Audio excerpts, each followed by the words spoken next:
All right, so this is week 10 of 11 for Gauntlet League Wrestling. I've got a big cup of green tea. Oh, yeah. And but on top of that, I've got my Gauntlet League Wrestling Sub Pig t-shirt there. It's on me. There we go. It is a delightful thing. It's real. They do exist. Yes, they do exist. I will probably actually put a link in the video description to the Redbubble store, just in case anybody's watching this and is diehard enough that they would want to see that particular shirt. So we are starting tonight with the lead up to the pay-per-view. Next week is Gauntlet's pay-per-view, the imaginatively named Throwdown 2018. That's they workshopped that for quite a while before they came up with that as the pay-per-view name.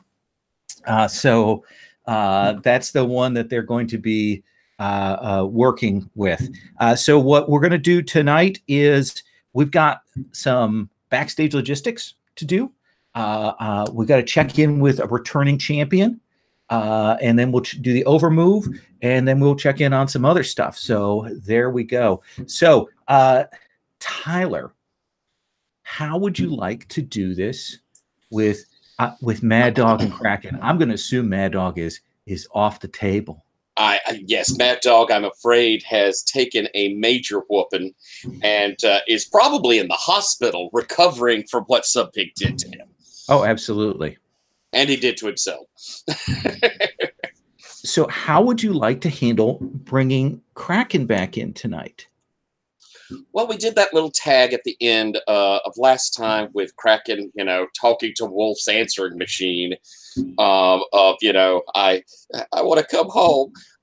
But I don't know. I don't want to screw with where you're thinking on the Wolf thing.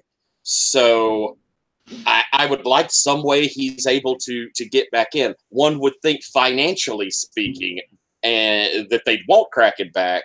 And if Wolf's already moved back out, then I'm not sure Hangman would care if Kraken comes back.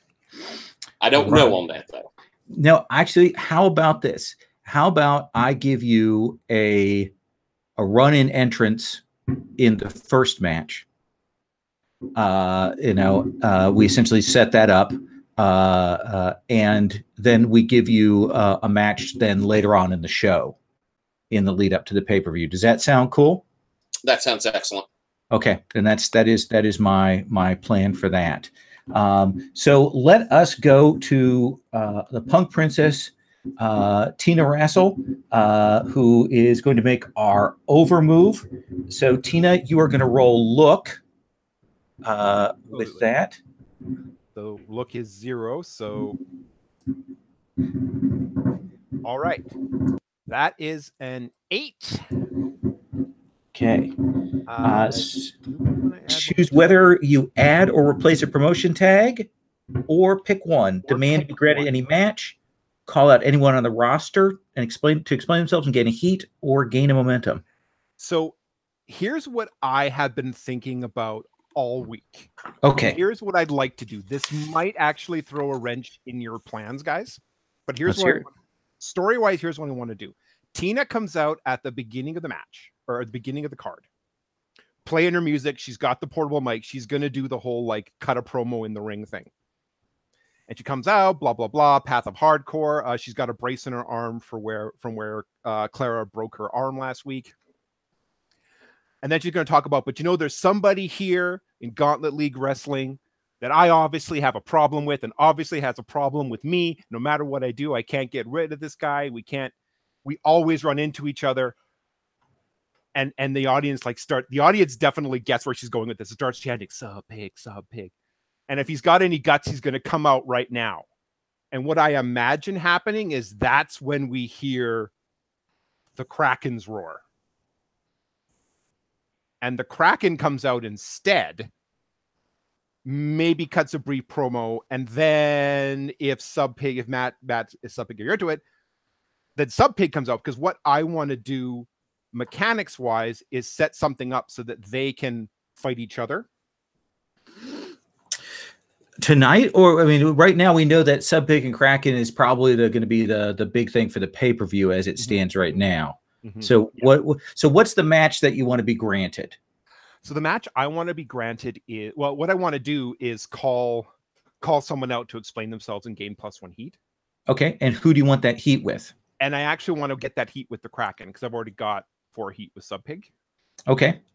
But my hope is that in doing that, that starts a fight, and that's then a tease for Throwdown.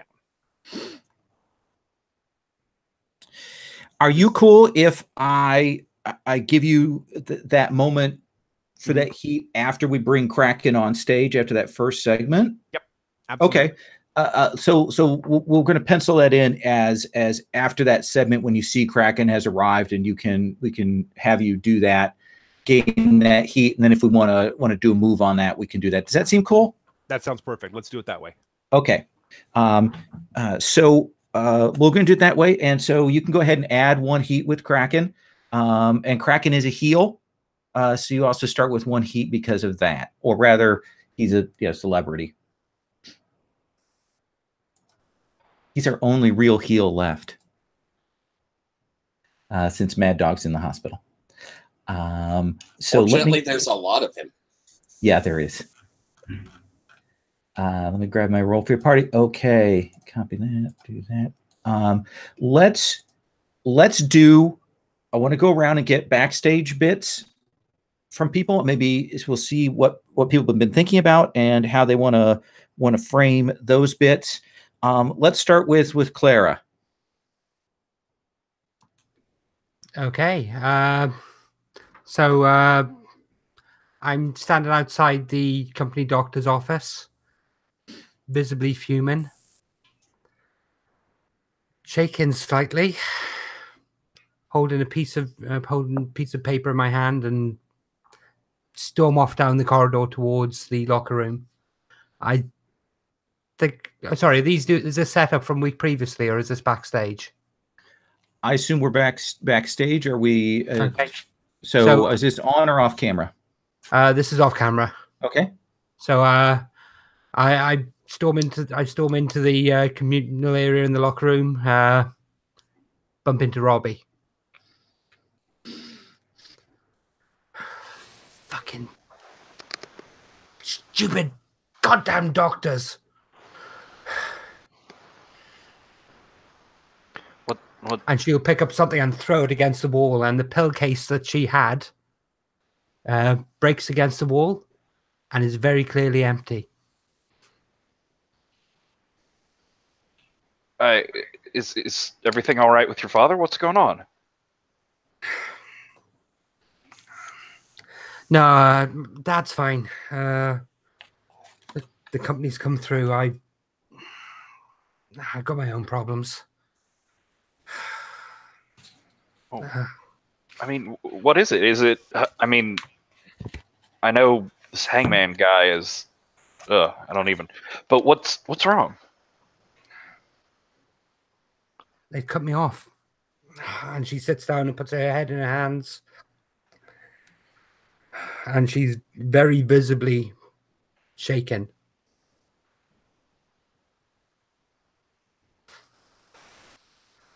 Favoring her arm, and in the harsh light, she just looks completely broken.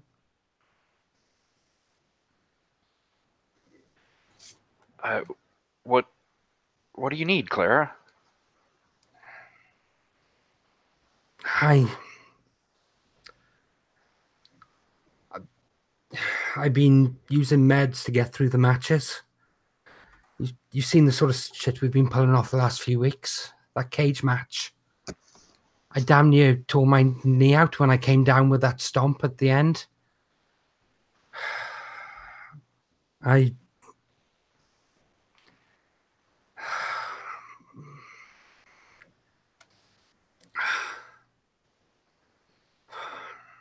don't know if I can wrestle tonight. I don't know if I'm... And she tries to get up, and she's in huge amounts of pain, and it's visible on her face.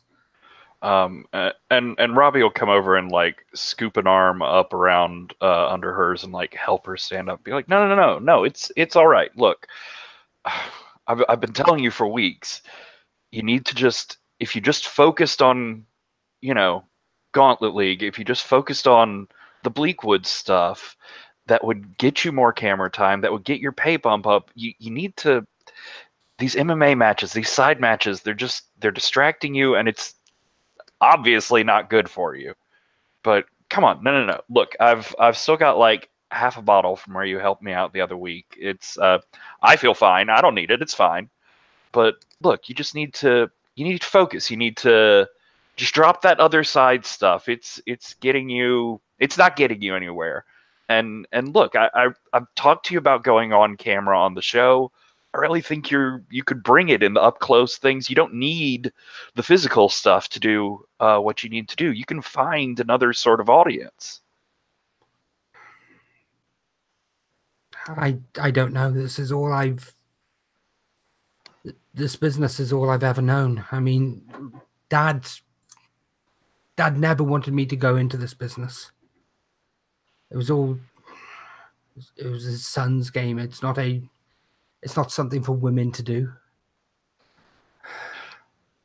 And I think we've made it to like not his little daughter. We made it to like Robbie's locker, and he pulls out the pill bottle and sort of hands it over to you, sort of slaps you on the shoulder there. He's like, look, just lay off the MMA stuff. Use this to get yourself like until your shoulder heals up, until this last round of injuries gets better. And I'll talk to people on the show like, you taught me everything about this world. Let me show you something else. Let me show you some of what I know. Okay, thanks. She'll clap you on the arm. And I better go get kitted up and head off. Nice. Sounds good. Am I still getting weird sound from me? Or am I okay? Okay. I think that was the insane fireworks show finale. Oh, okay. Yeah, it was hitting pretty hard there for a second. So let's come to Subpig.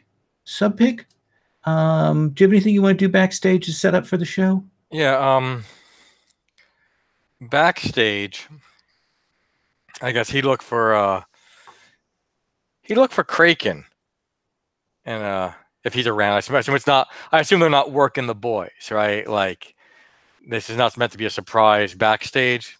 Yeah, does that seem okay with you, Tyler, or do you want? How do you want to do that? I'll ask you. What do I know coming in? Then, if I'm there, then what do I know coming in? You know that they're going to have you do a run-in. So I'm on roster though. Yeah, you're secretly on roster, but yeah. Cool. Okay, cool. So I'm there. All right, so he comes up. Hey, how you doing? He goes to shake his hand. Hi, Pig. They fucked me, Pig. What happened? Well, Hangman told me that Ring of Honor was like interested in me. They didn't even know about me. Oh shit. This is a rib. Well, Pig, it wasn't really nice, and now Wolf's gone, and he's always helped me out. Don't worry. You were gone long enough for me to get this. He holds up the belt. Good for you, Pig. You deserve it. Deserve it? This thing's just a prop. I'm probably going to be giving it to you, but we will make some money fighting over it. All right. Every time we fight, it's always epic. Yeah, this will be good. Now, I gotta say, I don't know if you've been watching, but I said some mean things about you while you were gone. Well, I mean, it's just the show, right? It's just the work. You're not a mark. You get it. I'm glad I'm back, Pig. I missed you, and I'll reach around and just hug you. And he gives it right back. I like that. So let me cut there. Tina, do we want to do you have something you want to do backstage? Not particularly. I think what happens beforehand is we maybe do an on-camera thing. I know Tina, with if she has the permission of Gauntlet, probably does some Facebook Live stuff backstage. Oh, absolutely. So there's probably a bit of her like going backstage, because she's also a super fan, so she's constantly like going up to people that she admires and like fan gushing over them, and they like hi. So I think it's a lot of that. I like that. I like that very much. It plays into it, and certainly Robbie has done an excellent job of setting that up so the wrestlers who want to do it can do that backstage, can do that build up. Okay, and that seems cool. Walking through the locker room, you do see there is a certain amount of tension. People don't know what the deal is with this new general manager. He's certainly been poking his nose in a lot of places. And he's not happy about what went down last week with the video package at the very end. You're hearing lots of things about some sort of tussle between the owner and the board of directors, and all kinds of stuff is going on. Not sure where that's coming down. Politics. Kent, let's talk with you here. Yeah, I think Kent is... after his short little excerpt on the backstage scene with Robbie as Spider Hero last week, he's trying to, if he knows that Kraken is back, he's going to try and touch base with him again, since he's now like de facto, as soon as he shows up, he's the biggest heel we've got. Just so he's going to want to touch base with him, and probably try to touch base with Robbie and kind of work out some more of this conspiracy angle, because that seems to be pretty hot. That seemed to work out well for everybody last week. Well, let's have you talk to Kraken. And I am going to say, as you are walking over to see Kraken, you see your dad going into Hangman's office. Okay. Does he see me? Nope. I don't necessarily want to interrupt the old guy, but I want to catch him before he goes. Let's see. What I'll try and do is I'm walking past there. I like say, "Hey, Dad," and hey, and it pushes the door shut. Yep, I figured as much. But the old man doesn't typically like to involve too many people in his business. But now I have to worry about what he's trying to get done backstage. So we'll cut to Kraken. Again, the big man in the locker room. He's very popular. You know, the other person, Typhoon Bale, who's the old veteran, is glad to have him back because Kraken handles people better than Typhoon does. So Kraken, you'll see Kent come in. Kent! Tony, how you doing? I'm great. It's good to see you. And I'll move up closer to you and kind of do this. That Hangman tried to fuck me.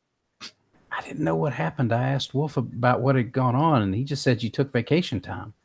He told me that Ring of Honor wanted me to come up and work with them, and they hadn't even heard about me. He like totally lied to me. Can you believe that? After last week, I can pretty much believe whatever I hear about that guy. What happened to Wolf? I don't know. I know he was working with Robbie in the backstage stuff last week in one of the scenes. So I think he's still around somewhere, but he's not doing manager stuff right now unless something else has changed.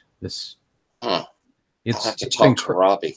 It's been crazy since you left. How have you been?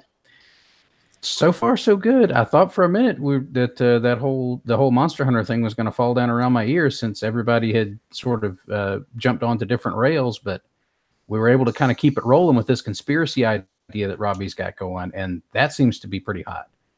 So, awesome.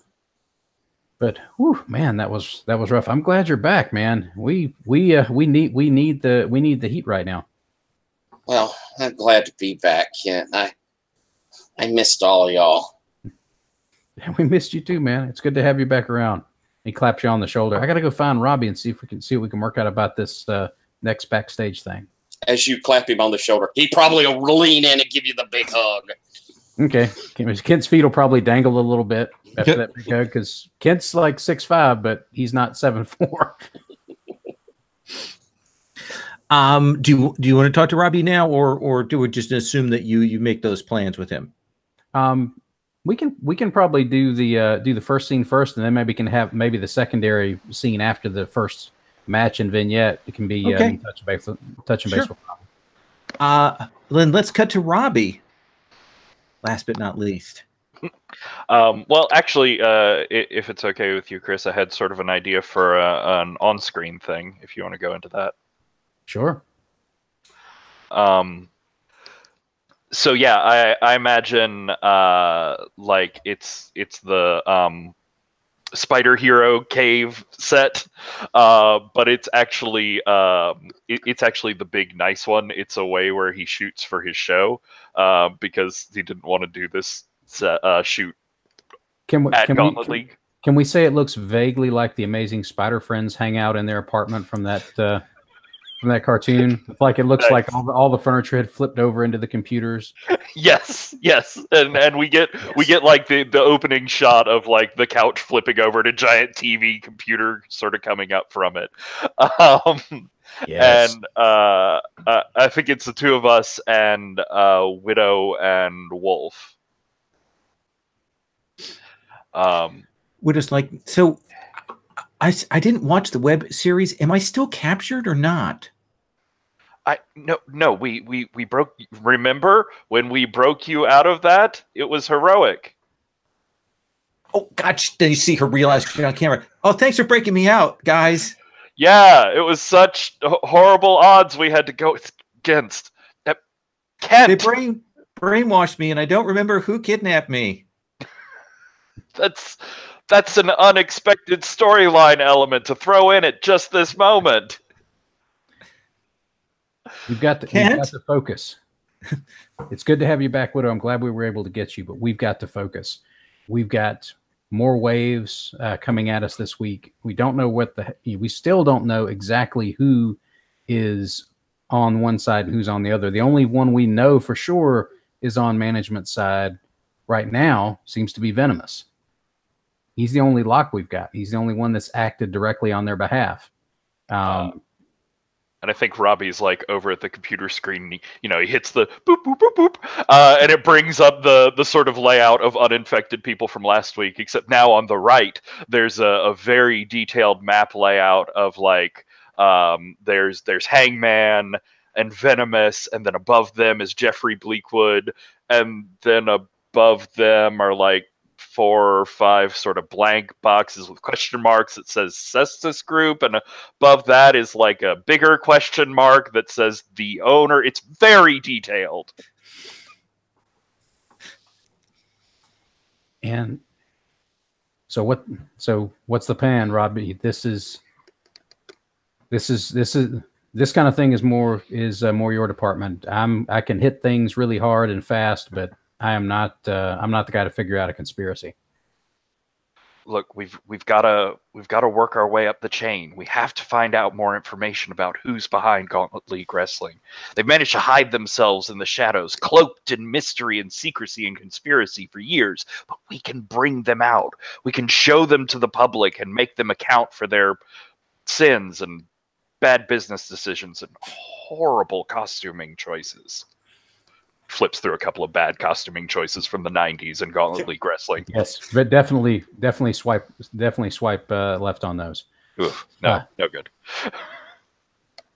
So we need to focus on more basically knocking people out of the possible list. We need to lock people down. Either they're on the side of good, or they're with this mysterious Cestus Group.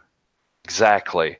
And we need to, and he reaches over and like swipes to expand, so it's just Hangman and Jeffrey Bleakwood up there. We need to make our way through one of these two. We have to figure out which one's the softer target and make them crack. I'm going to cut there. I'm going to cut there because I have a reason. Here is the tentative booking for the show.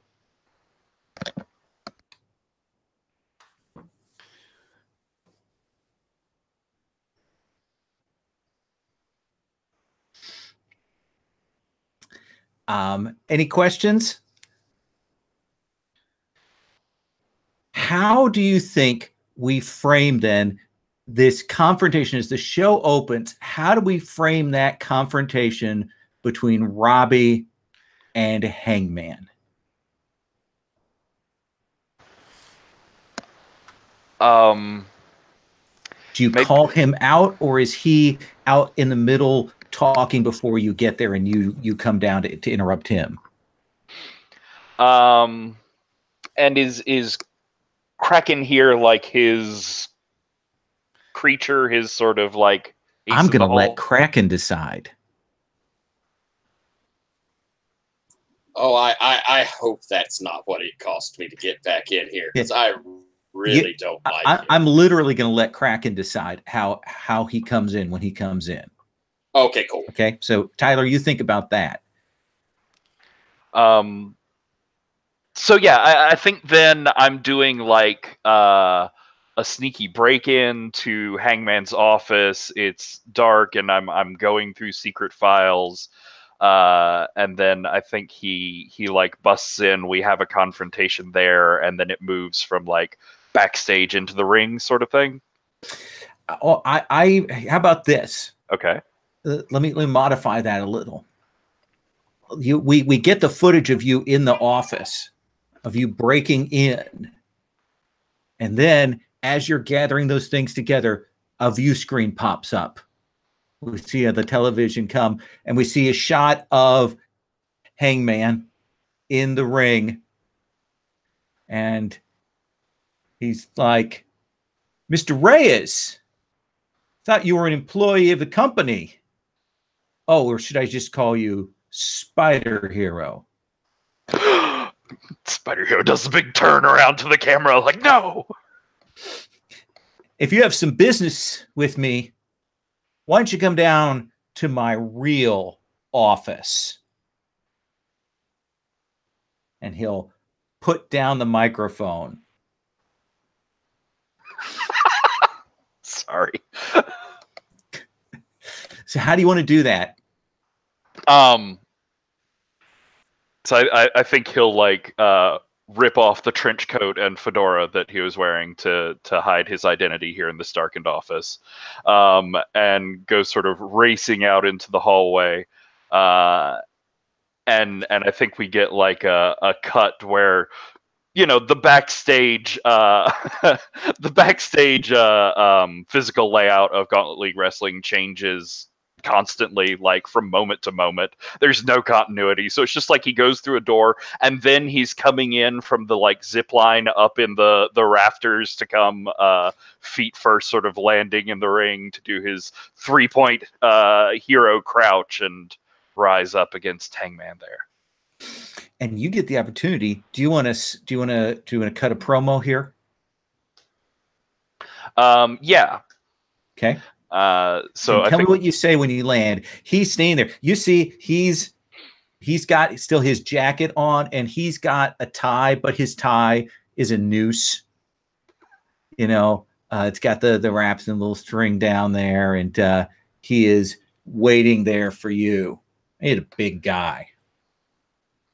Hangman, you may be sitting in the general manager's office, but you're no GM. You're not qualified to be here. You're just a has-been that the Cestus group has brought up for their own sort of games. I'm sorry, that went badly. For their own purposes and evil deeds. He's like up and he's poking him in the chest, saying, if I have to go through you to get to them, I will. But before this day is over, you're going to spill. You're going to tell me what you know about the conspiracy. You're going to tell me what you know about the corruption here in Gauntlet League Wrestling. Let's have you cut a promo. Bum, bum, bum. What are my stats? Ah, bad. Isn't your look decent? It's a 0. Oh, that's a 3. So you will go to cut that promo, and you've got it all planned out, Robbie. Like, you're all set, and you're just about to start doing it when he frickin' comes in and clotheslines you before you. I mean, off script, like you were supposed to get a chance to do that, and he clotheslines you, and he knocks you down. And when he gets close before he does the break for the to do the sequence, he says, yeah, I saw what you did with Wolf. And then he stands up, and when he stands up, he puts one of those big feet down on your arm. Okay. And kind of twists a little with that, and it hurts. But then he will step back and he'll say, "Bring it, Spider Hero." So tell me what this first sequence looks like. He's down on the ground, and he, like, even with Hangman being a dick, like, he sells the injury, and like, as he's squashing his arm there. And he gets up, and he's like holding his shoulder and his arm there. And he goes to run in at Hangman, and I think Hangman just like catches him up by the throat because he's clumsy and slow, picks him up and throws him back against the turnbuckle there. And Robbie like pulls himself up one-armed, sort of panting, looks at the audience, gets some strength from their belief in him, and like slams his shoulder into the turnbuckle like he's popping his arm back into his socket, and sort of screams and gives the thing. Do you think that's illustrating your character through action there, or are you trying to work the audience? Well, I think maybe it's work the audience. Okay, let's have you roll work the audience then. And that's plus audience? Yep. Oh, that's an 11. That is an 11. So you gain 2 momentum. Oh, good. I like now, that. He will pick you up. And he has a number of sort of neck lock throws and drops, and he works you through his sequence of them. And as he's landing, he's saying, "He should just stayed on YouTube, punk." And he's kind of whispering that, and then he'll throw you back into the rope, and he'll turn and raise his hands, and he say, "There is new management in town." This is vintage Hangman. Just look at those neck throws. Oh my God. He has not lost a beat. He is still a monster in that ring. What is Robbie going to do here? What is Spider Hero going to do? Is it Robbie? Is it Spider Hero? Who is this? You're making it worse. Robbie, what do you do when Hangman walks around to strut? I think what he does is, as Hangman's like going around, sort of pumping up the audience, feeding off of their, I don't know how they feel about him. But he comes in like right up in Hangman's face, and as he's exclaiming to the audience, Robbie just comes in to try and like, I think, punch him a couple times in the chest, knock him back against the rope. Hangman stands up and sort of shakes it off and laughs, and comes in for just like a giant haymaker on Robbie, who will ideally reach up, having reached his limit and tapping into his spider strength. I'd like to grab his fist and stop it as it's coming in, and do like a fallback and kick him up over my head through the air and down onto the other side of the ring. Ooh, that sounds like work. All right. Does that seem right? Let's see. Or are you actually doing a feat of strength? Yeah, I think it might be that. Feat of strength. Okay, then if you're using that, then you can go ahead and roll with real. 6. Or with power. With power.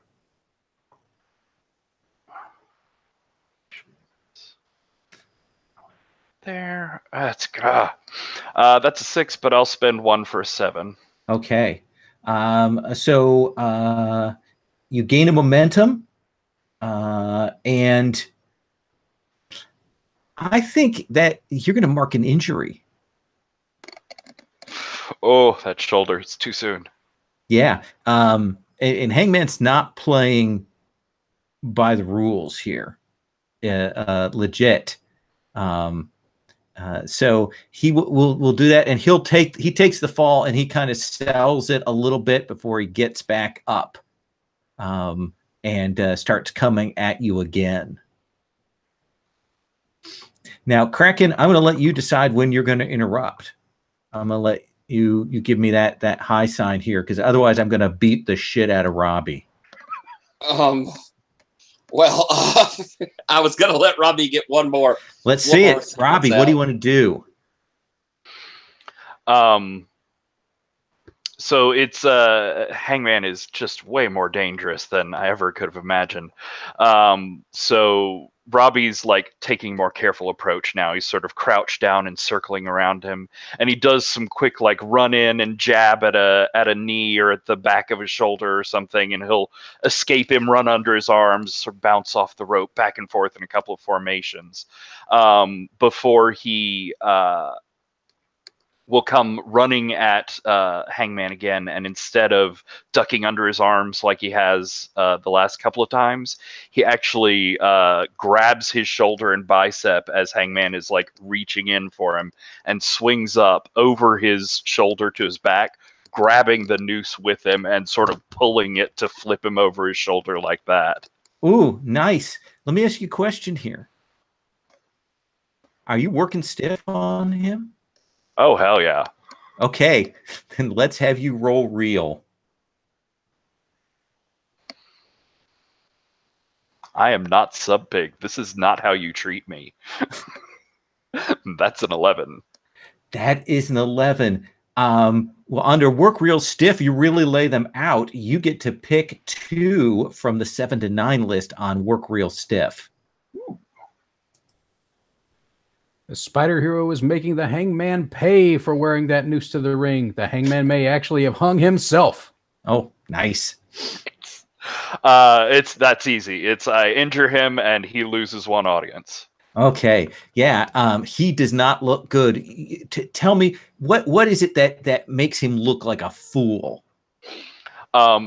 I think it's that he's trying to play this off as a wrestling situation.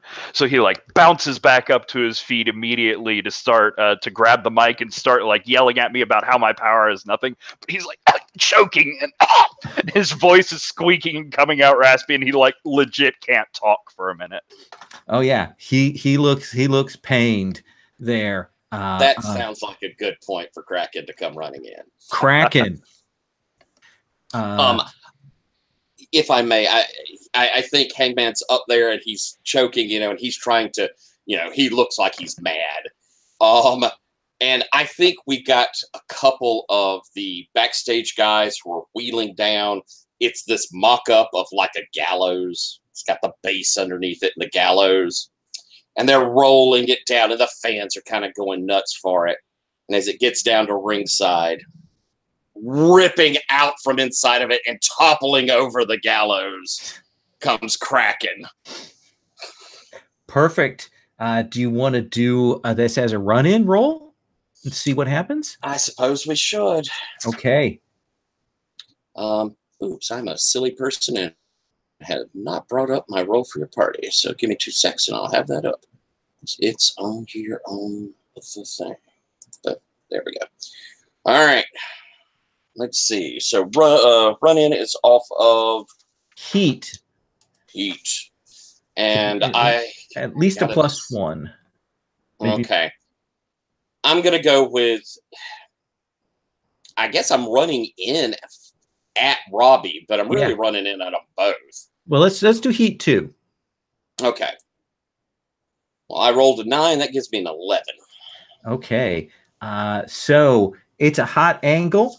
You both gain a heat with each other, and Excellent. you pick one from the 7 to 9 list.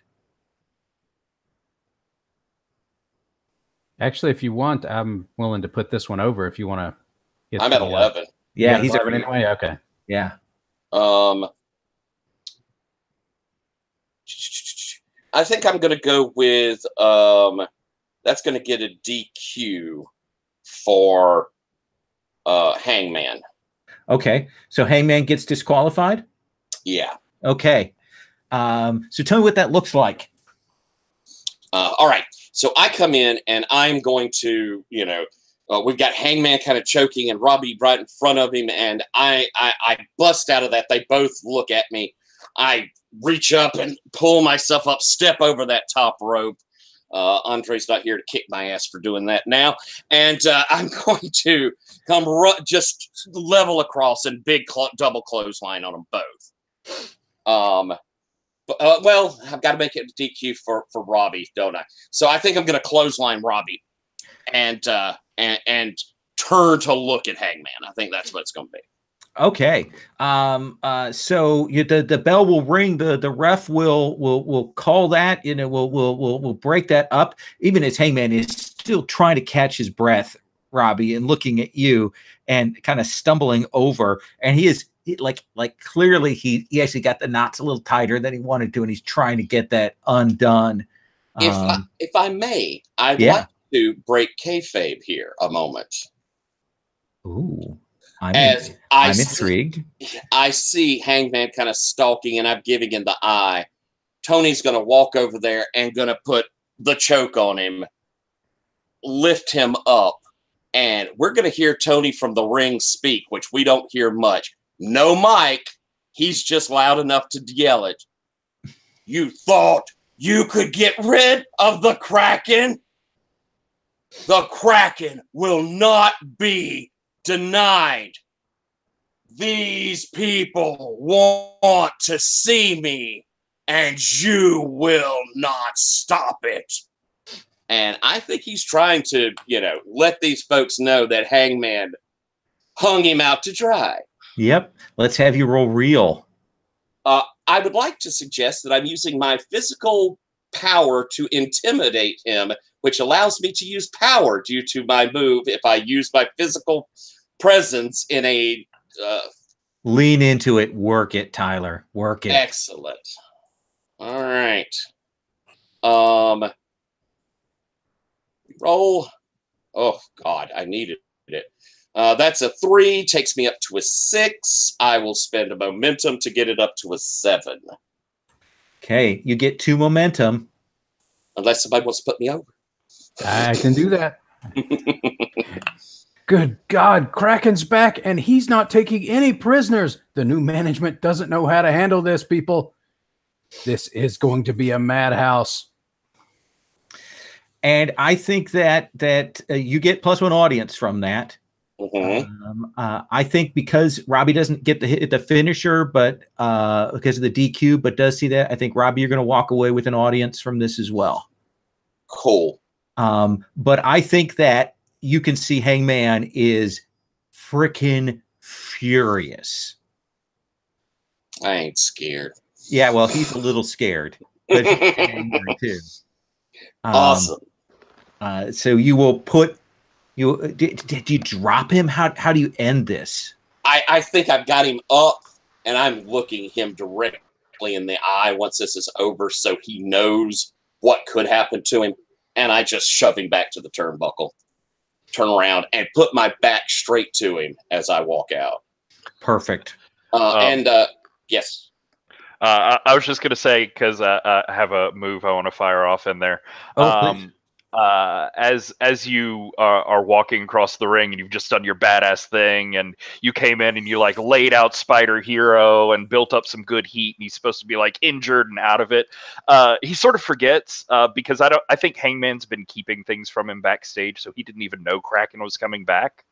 So he fanboys out a little bit when you're coming by and jumps up, goes oh my God, Kraken, Tony, you're back, hey, and jumps up and gives you a hug and ruins all of the gravitas of this built up heat. and I'm gonna lose my heat with you and gain a work because I did watch you work, and you are better than me.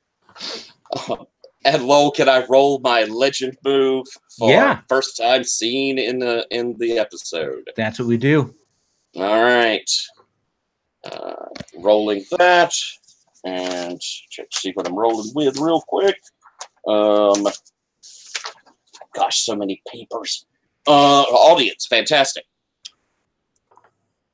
610. And I'm going to take, for that, I get to pick 2. I don't need the audience. I'll take another heat with Robbie. And I will give Robbie another audience. Nice. Oh, shit. Nice boost. You are a legend. So we're gonna cut away from that.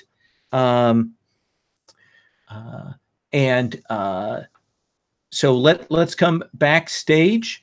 We're getting set up right now. Kent, they're going to have that tag team, you and Clara, the one that they prepared. They're going to have you. Essentially, this is the gatekeeper team to be able to face down for the belt is the plan. Does anybody want to do anything backstage? Tina, do you want to do your bit now, or do you want to do it after this sequence? Let's do it after the tag match, because we want to make sure the tag team. I do want to do a quick backstage thing though. Absolutely. Yeah, let's do that now. Okay. Tina definitely has to go find Kraken. Okay. Yeah. So she's gonna go looking for Tony. Oh, Tony's not hard to find. It's where all the other people are. Yeah. So at the moment, does Tony have a bunch of people around him? Yeah. Yeah, I imagine that Spider Hero's there, and I probably am just finishing the big bear hug on him backstage, and as you come up. Hey, Tina! Hey, Tony, right? Yeah. It's nice. I think we met once before. We might have. Yeah. Probably did. Yeah. Hey, how you doing? I'm okay. How about you? I'm doing okay. Can we chat for a second? Sure. And I'll head back towards the locker room with you. Yeah. Listen, Tony, I'm a little bit concerned about tonight. Oh, what's wrong? Well, you and I, like I knew eventually we were going to have to wrestle, but this is going to be really hard to pull off, especially as a main event. Well, I mean, you're probably going to have to beat the hell out of me with a lot of stuff. Tony, I think you're my new best friend. You're my friend too. All right, listen. What do you not want me to hit you with? Let's. I mean, I'm sure you're a pro. You're knowing how to avoid the, really splat me. I mean, I'd rather not get bloodied up too bad. But we're going to avoid the blood for sure. Let's keep it from some of these things we've been seeing where it's too comedy. Yeah, exactly. Because that's not going to work for you and me. I'd rather keep that away. Okay, so I got some ideas. I thought I'd run them by you. I got something I think you're really going to like. Okay. And then I think we'll cut it there. Nice. And just a little bit, put a coda on that. Pig walks through where they're talking and just says, "Hey, Tony, I got Vince McMahon on the phone for you."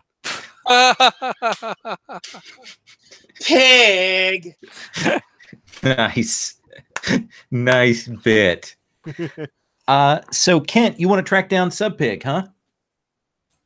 Yeah, either Sub Pig or Clara, whichever one I can get a hold of first. Let's start with the Sub Fahrenheit Pig, the same one. They're not different. Yeah. Again, we've described Sub Fahrenheit as always relaxing backstage. Has been my impression, Matt. Am I correct? Yeah, he kind of keeps to himself, just sitting there lacing his boots up. And you'll find him there, Kent. Okay. Kent knocks on the door frame. I'm presuming he doesn't have the door closed or anything. He usually probably has it hanging open.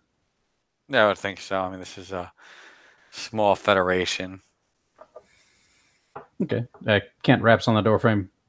Hey, Sub, can I chat with you a minute? Sure. What's up? See, I saw that it looks like they've booked us in a match later tonight. Yeah, it's good. That should be nice and easy. I was wondering what direction you want to take it in. I know you're building up to the big match with Kraken probably at the pay-per-view, right? Nobody's told me what the plan is, but that's what I assume. And right now, we're coasting off of that last match. We don't got to kill ourselves in this one. Yeah, I think that's good. I wanted to touch base with you because it seems like management is kind of fucking with everybody right now. So wanted to make because I'm unfuckwittable. It's good to know there's at least somebody back here that's unfuckwithable. Did I say that right? I don't know. But we good? Oh, we're great. Trust me. Nice and easy. It's all about my little prop tonight. Gotcha. Thanks, man. I'll see you out there. I'm gonna touch base with Claire about that tag match. Yeah, good luck with her. Okay, Ken like turns back a little and like, I wonder what he meant by that. Sort of, and keeps going.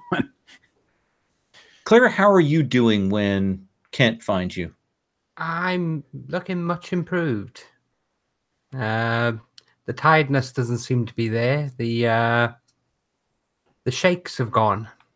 In fact, she's sitting there with a bottle of water and watching some of the past matches and some of the old footage that we cut together back during our feud, back during the proper Bleakwood days, i.e. at the start of the season.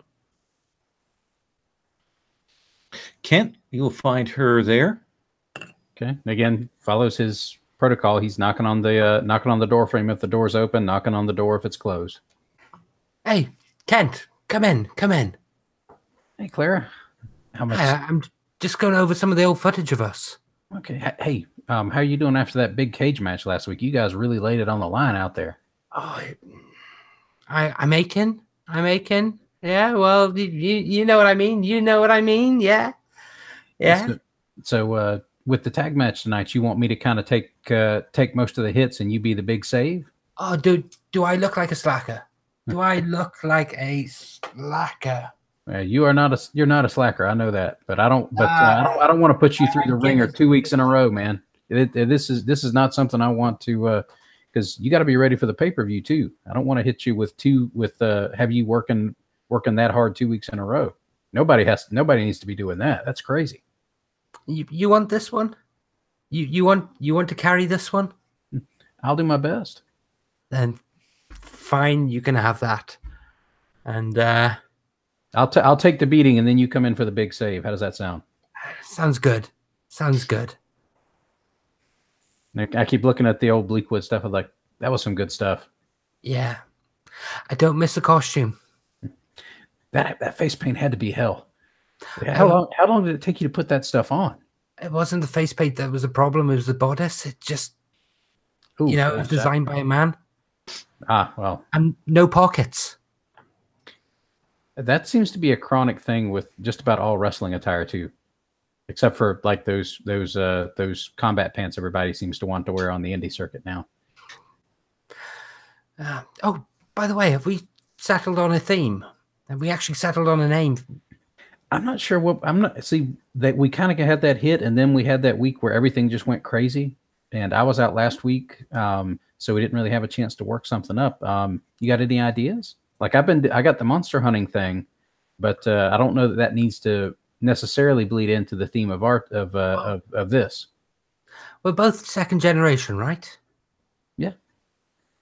Work on something like that. Yeah, we have to be careful. There's been a bunch of those in the big leagues that lean hard into that. I'm trying to think of a good way to do it that somebody hadn't already tried, overdone on the big show. Sorry, who did what to the big show? Oh no. On the like, in the big show. Not the guy, the big show, but the actual show, the big show. Oh, Oh, okay. Yeah. So we'll work something out. Hey, we're gonna be in a team for a while. We don't need to worry about anything. Hey, do you want to have a combo entrance thing, or do you want to like come out separately right now until we kind of get the theme worked out? Oh, come on.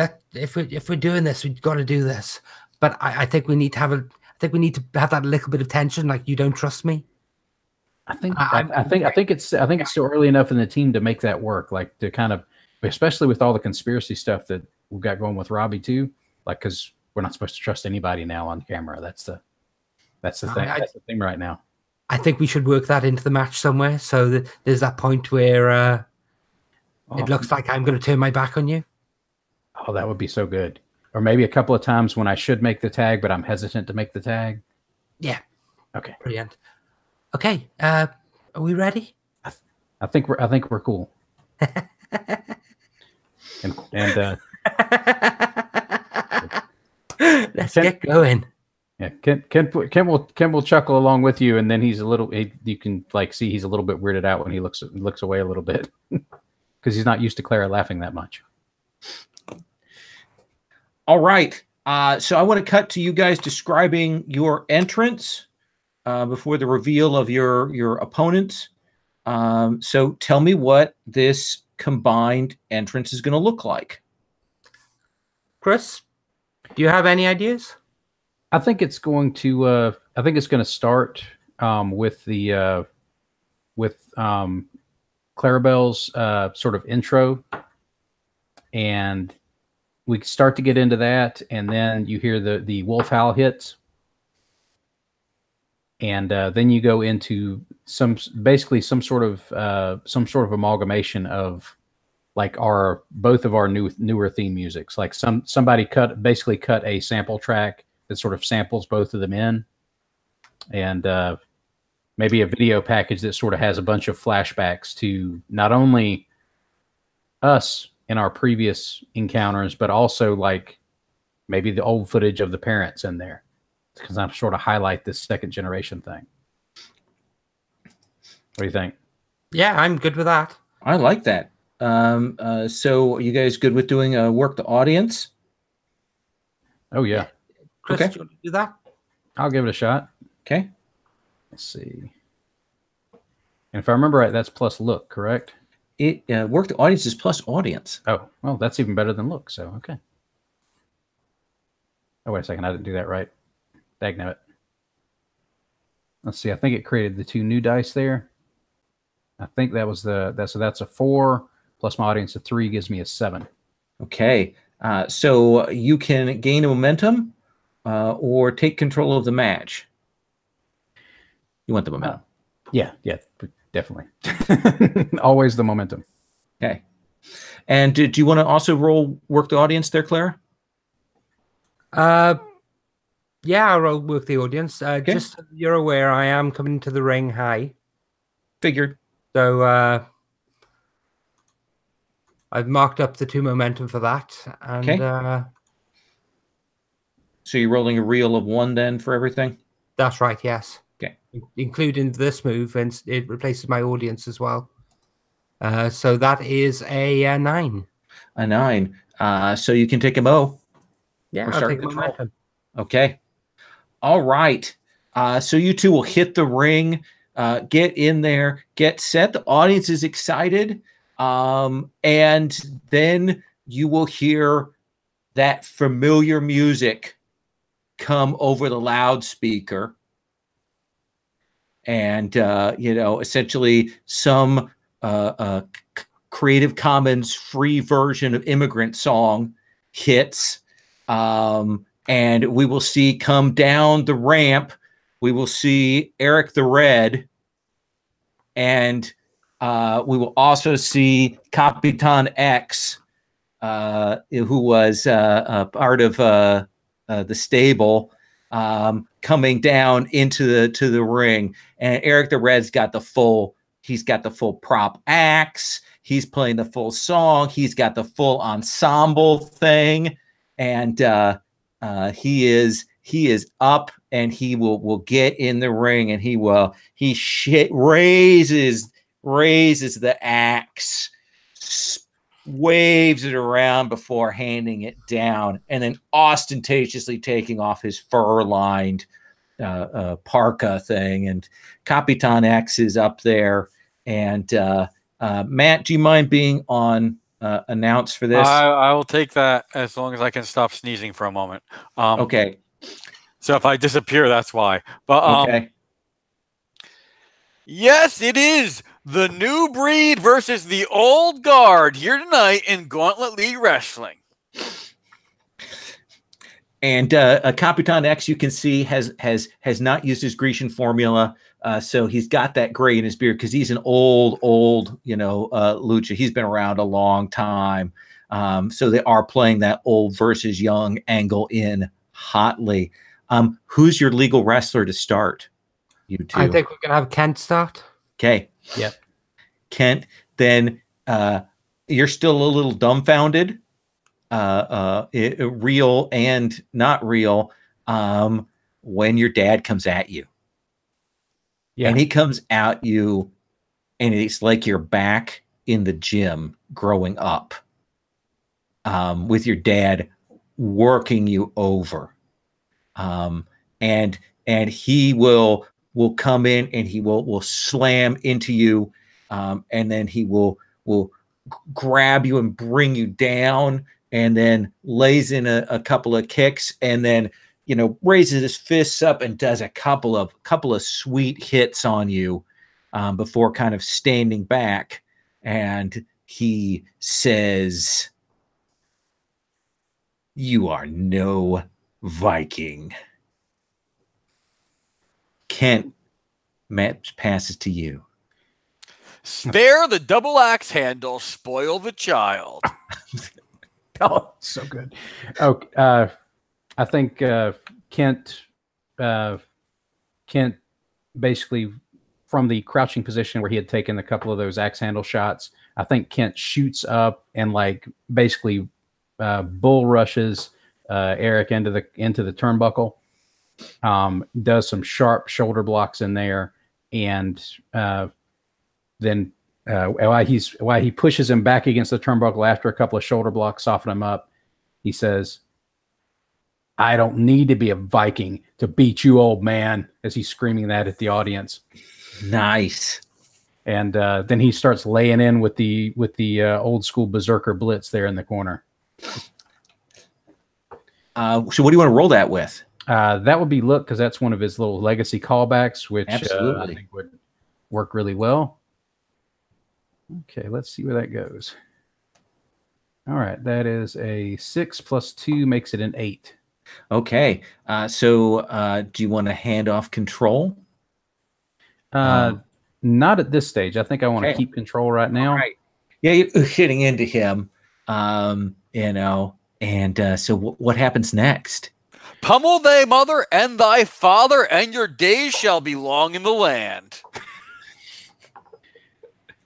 I think after he's Eric's kind of it looks, he's selling it a little bit, looking like he's a little bit staggered, and then Kent whips him into the far turnbuckle, charges in with a turnbuckle clothesline as Eric staggers up, still not going down, because he's still in the big man gimmick, so he's not going down easy.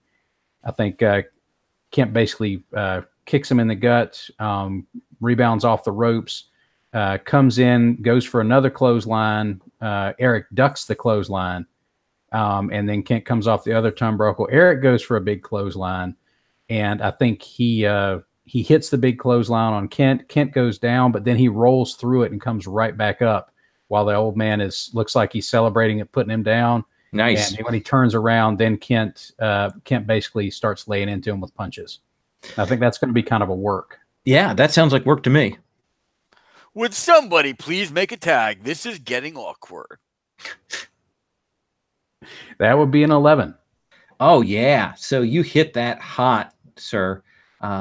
So do you want 2 momentum, or do you want a +1 heat with your father, who you would have started at 1 heat with? Oh, gosh. I think I'm going to... I think I'm going to do the. I think I'm going to take the 2 momentum because I want to bank that for right now. Mm-hmm.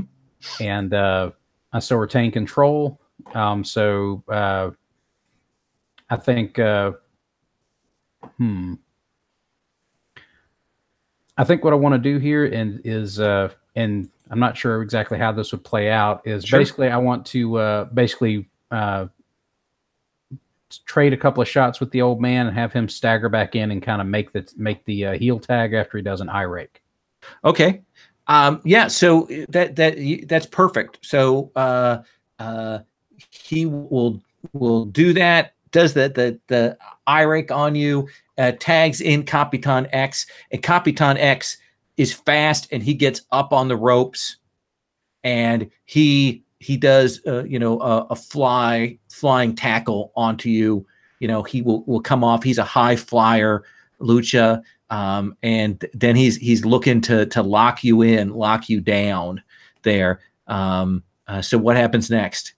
I think when he comes off the top rope, he hits with a flying forearm off the top rope, and that staggers Kent. But now Kent's playing the big man, so Captain X bounces off the ropes, comes in with another one, staggers Kent, and then tries to do a springboard into a crossbody, and Kent catches him. Oof. And then does a power slam. And goes over to make the tag to Clara. Okay, let's have you roll your heat with Clara. Okay. Let's see. That will be a 0 right now because we've been out of this loop for a little bit. So. Okay. Now here's a question for you, Clara. Are you going to tag in? Yes, I am. Okay, just want to make sure. So let's have you roll and resolve that then. Okay, and Kent is going to make this like he's hesitating a little bit when he makes the tag. Like you see him slam, and then you see him like look over, pause for a second, and then walk over and make the tag. So that would be a 6. I'm going to spend 1 momentum to make that a 7. Okay, so you give Clara 1 momentum. Okay, is that in addition to the one I just spent to get it up to this? Yes. Okay, so that brings me down to a 3 momentum. So Clara, you tag in. Tell me what happens. Okay, so I'm in through the rope. I start stalking towards Capitan X in the ring at the moment. Is that right? Yep, he's a legal wrestler. I start stalking towards him. But you shouldn't have come here. We had something. It was special. And I told you it was over. Stop following me. And she'll lay in on him and come in, grab him around the back of the neck and start kneeing into the chest, fall back and do a judo throw over. And basically is going to the ground doing a technical set on him. Okay. Let's have you roll. And viewers, you didn't think you'd see something more awkward than a father-son fist fight tonight, but you were wrong. Okay, that would be a 10. That's a 10. Do you want a heat with Capitan, or do you want 2 momentum? I will gain the 3 momentum as my fans start cheering. And what happens next? Okay. So I'm in the ring. The Capitan's down. He looks like he's dazed. I will stand up. I'll turn around and I point to Eric the Red. I want you. Come here, and I'll lift up Capitan X, and I'll Irish whip him into that corner. Okay. And he'll take the tag, and he'll come barreling in. Okay. And at this point, I think that I actually get overpowered. I'm a little bit too cocky. I'm a little bit too confident, and I get battered around. I get thrown around the ring like a rag doll. At one point, I'm lifted up in the air and I'm being held up in a delayed suplex, and I'm totally at the mercy of this big man. And I'd actually like to use this as an opportunity to do a hot tag. Okay. Yeah, absolutely. So Kent can come in for the save on this one. So I get thrown into the ropes. Kent does a blind tag as I go up against the ropes, and we will see what we get. Roll with +1, and let's see what you get. That would be a 6. I will spend 1 momentum to bump that up to a 7. Okay. Pass 1 momentum to Kent. Yeah. Kent, tell me what that looks like. How do you rescue Clara out of this? Okay. I think what happens is Clarabelle does the we get the hot tag kind of off that rebound off the ropes. I think Eric has caught her off the ropes and has sort of powered her up into that stalling suplex. I think while he's got her up, I think Kent comes in with a big boot right to the dad's chopper. Just blam right in the face. And he topples over, and Clara shakes out and lands on her feet and rolls out. Absolutely. Kent, you two are booked to win. This is a speed bump for you guys. You are booked to win, and you're booked to win over your father. Ooh. So tell me what that looks like for your finisher. Okay, I think we go into a long sequence of us just trading shots, just back and forth, and eventually, I think Dad. It looks like the bigger man because Dad's, overall bigger than him. Looks like he's gotten the upper hand in the slugfest. Kent staggers down to one knee. His dad goes back into the turnbuckle and starts doing the blood axe thing in the turnbuckle. And he starts to come out with the big swinging double axe handle, and I think Kent ducks it. And as soon as he ducks it, Dad's like off balance, and Kent bounces off the ropes and comes off with a code red right to the chest. Just blam, knocks him flat, and then cradles him for the pin. Nice. Let's have you roll your finisher. All right. And this is why I save up all the momentum just in case. Yep. And I needed it because that is a 4. So I'm going to spend 3 momentum, which I have, and bring that up to a 7. Okay. And if memory serves, let's see. Okay. Let's see. They make me work for it. I can take. I think we're gonna. I would say, and I don't know which one of us gets to choose, but I would say we would go for the +1 momentum. That seems reasonable to me. Are you good with that, Gerwin? I'm fine with that. Yeah, as you roll the dice, you get that rather than me, I think. So, yeah, I think it's fair if you both get the momentum from that. Since you're both, since I assume we also see you beating up Capitan X on the outside of the ring to make sure that he can't interfere, right? Yep, that a good curb stomping. There we go. And so yeah, you will defeat your father in the ring. And Clarabelle makes the save outside. As inside, Kent goes for the cover, and referee Sigmund Freud counts a 3. Okay. And I think on that, we're going to cut to our 5-minute break. When we come back, we've got 3 matches, so we're going to go tight on things. Okay. Sorry, before we do, can I just have a very quick thing to put on the end of that match as a coda? Sure. Okay, so as Kent's celebrating, he's standing down in the ring like his father. Clarabelle's standing at the actual ringside.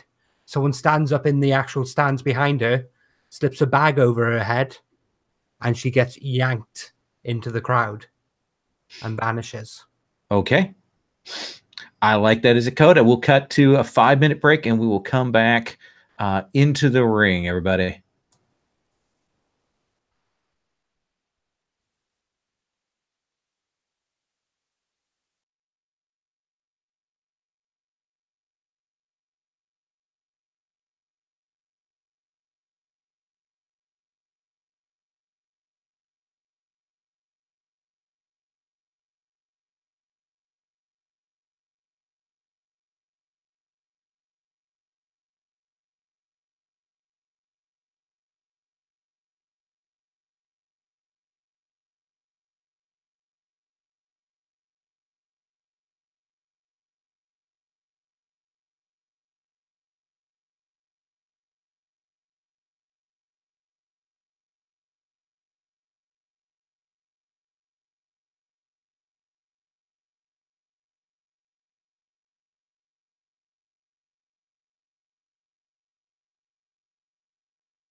Oh, I've got to stop doing these 1 o'clock starts to games.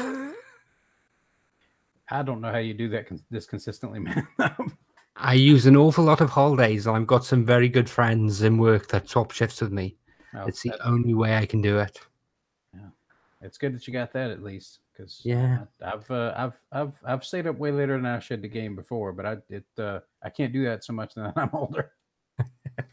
I do not have the stamina for it. I tend to dip off right towards the end of events, so it's probably a good thing I'm not in the main match this week.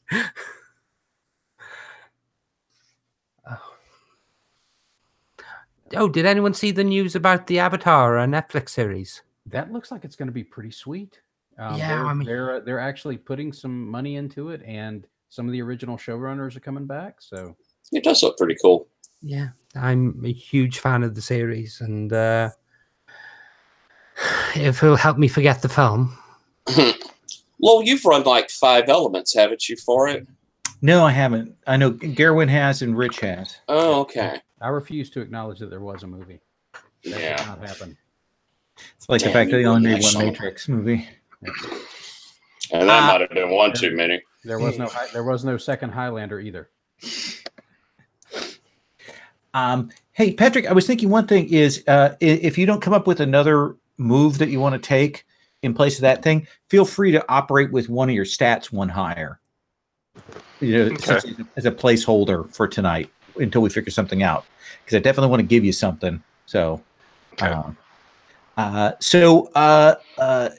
Kent, your dad will say to you when you get backstage, he will say, "Whew, I almost didn't get to do this tonight with you guys."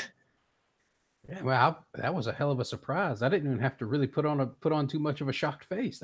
I know. Wolf worked it out a couple weeks ago. He was very excited. Then you took that week off, and so he's gone, right? Well, I think that some of that may be at work. I'm not sure exactly how far gone he is, because you saw him in the other segment last week. Yeah, I did. But my conversation with Mr. Rogers in the neighborhood, in the office there, made me Hangman. That's his name. Yeah. Gosh, I don't know how. I'm still not sure how that's working. Honestly, I'm trying to avoid trying to get into it too much, because it just seems like there's no good way to be involved in that.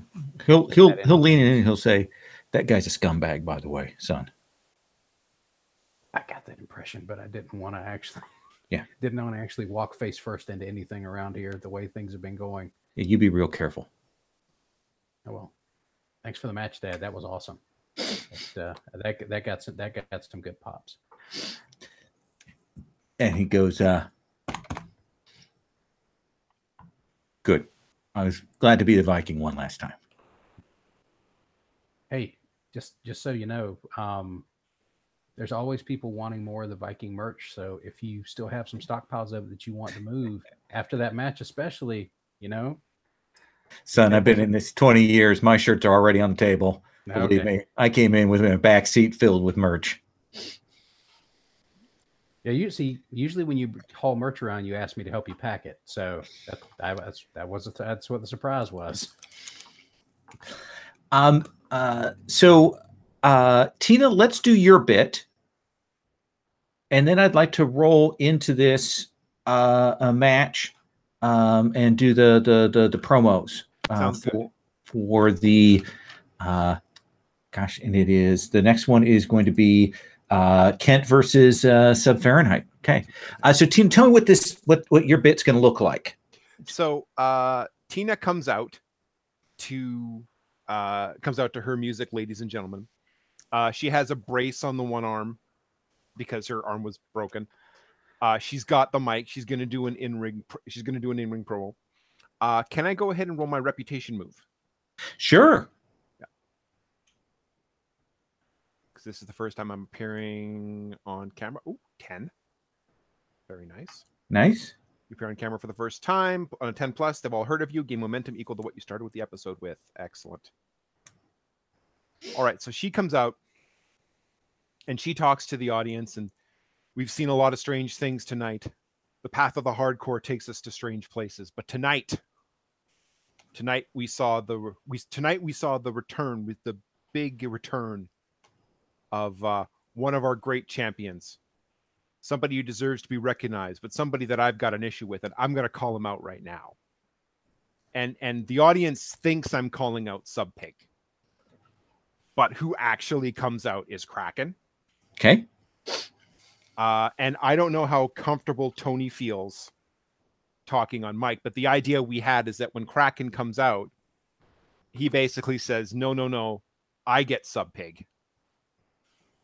And then there's an argument. And then depending on how Pig wants to do it or not, Pig then comes out and like blind hits Kraken from behind. So it seems to me like you two are both cutting promos on each other. Yeah. And then the sort of the fictional closeout for that is Sub Pig cutting a promo on Kraken. Does that seem like a great way to sequence that? Yeah, exactly. You good with that? And all of it is a push for like the main event tonight and the big pay-per-view next week. Kraken, you good with that? Yeah, I probably would rather amend to, rather than him coming down and us doing a big talk, having Kraken reach, come bottom ramp and say something like, "No, I want Pig," sort of thing. Yeah. And clobbered from behind the two of you put the boots. Yes. Perfect. So let's start with Tina rolling her. Get out there. We've got you on the stage. They give you the full lighting. Let's have you cut a promo. So roll with look. All right, rolling with look. I get a 7. I'm gonna keep. Yeah, 7 looks good to me. Cutting a promo. Okay. Yeah, that gives you the +1 momentum or +1 heat stipulation. What do you want? I actually want to add a stipulation to a relevant match. Okay. What do you want? Kraken and I are going at it tonight. It's got to be a hardcore match. Okay. Got a hardcore match there. Perfect. And then Kraken, you come down. I'll let you do the cut of promo. Okay, and again, it's the "no, you're not worthy. I want the Pig." And I roll. Goes with look. Not too shabby. I rolled a 4, takes it to a 5. I'll spin 2. Okay. So you can take momentum, gain a heat, add a stipulation. Okay, that's right. I get 1 heat. No, sorry. I can take the heat, or I can take momentum. I'm going to take the heat with Pig, I think. Okay. And then Sub Pig, you come in and blindside Kraken. Yeah, hell. Said we gets in with the belt. You wouldn't give this to me. You knew I would take this. You knew. And now you want your chance, huh? Now you want your chance. Let's have you roll cut a promo as everybody comes from backstage to break this up. All of the local talent, all of the mid-listers, all the 8, they're all coming out to break up this 3-way brawl. All right, so that was look. Where did my character sheet go? All right, so that'll be a 7. That's a 7. Do you want heat with Tina, a momentum, or a stipulation? Heat with Kraken. I'll take heat with Kraken. Okay. All right. So they're going to clear that ring out, and we're going to cut to the preparation. Sub Pig, do you want to start in the ring then, or do you want to do a promo before your match with Kent? I want to do a promo, but and it's easy. Essentially, there are probably a couple other matches. The women's we probably see Serious Business and Dr. Explosiones I know I go got at it again. Now, we'll start in the ring now because of this. Buddy's got a microphone in the ring. And when he ran out, his music started playing, but it was just the Don't Stop Me Now music. He's like, you hear that? You hear that? Because tonight, I don't want to hurt people. We won. And he holds up the belt. We won. And then he actually rips the mask off. And he says, hell, we're not doing a gimmick tonight. We're not doing a gimmick. We did this. We did this. No one ever bet on me.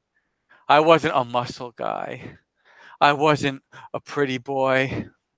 I wasn't a good talker. I wasn't supposed to do this. And I'm doing this.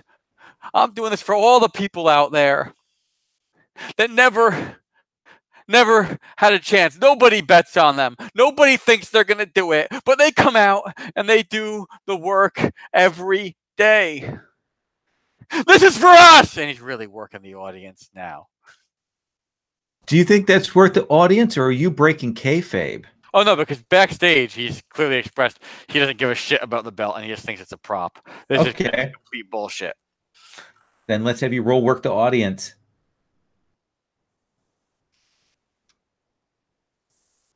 All right, so that is a 9 plus 3. Woohoo! You get 2 momentum. All right. They are digging it. What about Kent? Kent, what is your promo going to look like? I think we're going to see like sort of almost like a split promo here. You see the camera. You see an on-camera scene backstage with Kent talking to the Monster Hunter, saying, "You've got to find out who took her. They snatched her right out of the match. They're getting brazen after that episode earlier with Hangman. You've got to find her. Get in touch with Spider Hero. Get in touch with anybody you can." And then as the Monster Hunters Wild Hunt nods and starts to walk away, I think Victorionics comes up and says, "Kent, you know you've got a match tonight still with Sub Pig after that incredible contest with Eric the Red and Capitan X. What are you going to do?" I think Kent turns to her and says, "I'm going to have to do the same thing I have to do every time I fight Sub Fahrenheit. I'm going to go out there. I'm going to fight like hell. And I'm going to try to make sure that I win. And if I can't win, I'm going to at least make sure that he remembers he was in a fight." And he stalks off. Let's have you roll look. Okay. That is one of my better shots at hitting something good. So let's see how it works out. That'll be an 11. Awesome. So you get 1 momentum, and you get to pick one from the 7 to 9 list. Okay. Heat, momentum, or stipulation? I want the +1 heat. Okay. That puts me up to 4. And we hear your entrance. The entrance we've seen before. You know, it has a double resonance now because your father's been out there before. So we get that. And you will come down into the ring and enter. Sub Pig, you didn't even bring your shopping cart, did you? No. Like I said, I don't want to hurt people tonight. I feel good. Sub Pig, you were already in the ring, so I'm going to start with you in control of this match. All right. Who wants to be on the announcer's table? Me. Okay, Joe, put you there. Yeah, in fact, just really quickly, I'm going to say this actually is Tina. Okay. Who, after the whole thing, is actually like gone down to the announcing table and is announcing the match. Perfect. So how does this start out, Sub Fahrenheit? All right. Sub Fahrenheit kind of uncharacteristically goes out for like the test of strength. Kent did take the test of strength. He's putting his hands out. Kent very visibly towards the audience, like raises an eyebrow, looks out, and he raises his hands up for the test of strength, suspiciously, but going in for it. All right, so then they lock up. He turns a little bit, works Kent down to a knee. Kind of floats over behind when he's got him down a little bit. Takes him to the ground. And like floats over again into like a front face lock. And he's doing work, and like this is like completely uncharacteristic. Let's have you roll work, and let's see how well it goes, Pig. And folks, we have to wonder tonight, will this Mr. Fahrenheit actually be able to overcome the 21st Century Monster Slayer, Kent Reed? That is a 9. So on a 9, you can keep control of the match, or you can hand control over to Kent and take a momentum. I will hand control over and take a momentum. Kent, how do you get out of that? I think what we see is Kent sort of they do like this. They do like the classic mat scramble. It's like Kent basically twists his way out of the front face lock, turns it around into a side headlock, takes him down with a side headlock takedown, and they go through like a sequence like that, like side headlock, leg scissor, takedown, and then finally, both at the end of one of those sequences, it ends with like an arm drag, and then both of them come back to their feet and just end up in a sort of standoff. And then what? What happens next? I think Kent goes in and tries to set up one of those sequences as well. Like he's going to play along with this for a while, and he does the classic like go behind, waist lock takedown, sequences it in. Eventually comes back. They get back up. He goes for a double leg takedown, and just making it look like an old school clinic match. Let's have you roll work then.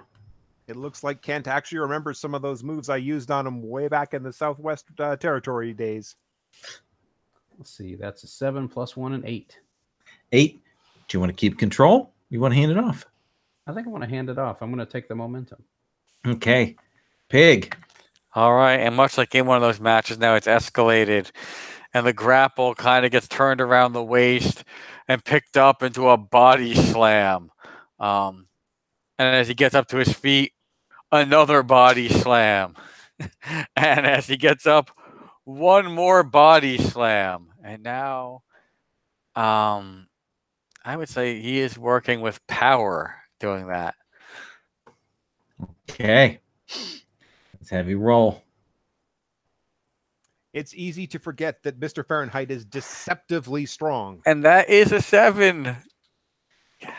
Keep control or hand control off? I am going to take the momentum and hand control off. Kent, repeated slams. And then I think off the next slam, Kent staggers back up to his feet. I think Fahrenheit comes in to kind of bull him into the corner. And they do that sort of semi-face, like both people like raise their hands and step back. And then they rejoin the collar and elbow in the center. And I think Kent does a sequence of slams. Just 1, 2, and on the third one, when Sub Fahrenheit starts to get back up to his feet, I think Kent goes in and tries to do a spine buster and like go for a quick pin. Not like a finisher, just like sort of a tease. Do you think that's back to work, or you think that's you? Is that something that's characteristic of you? The spine buster is one of his signatures. Like okay, so, and let's have you roll look. So, let's see.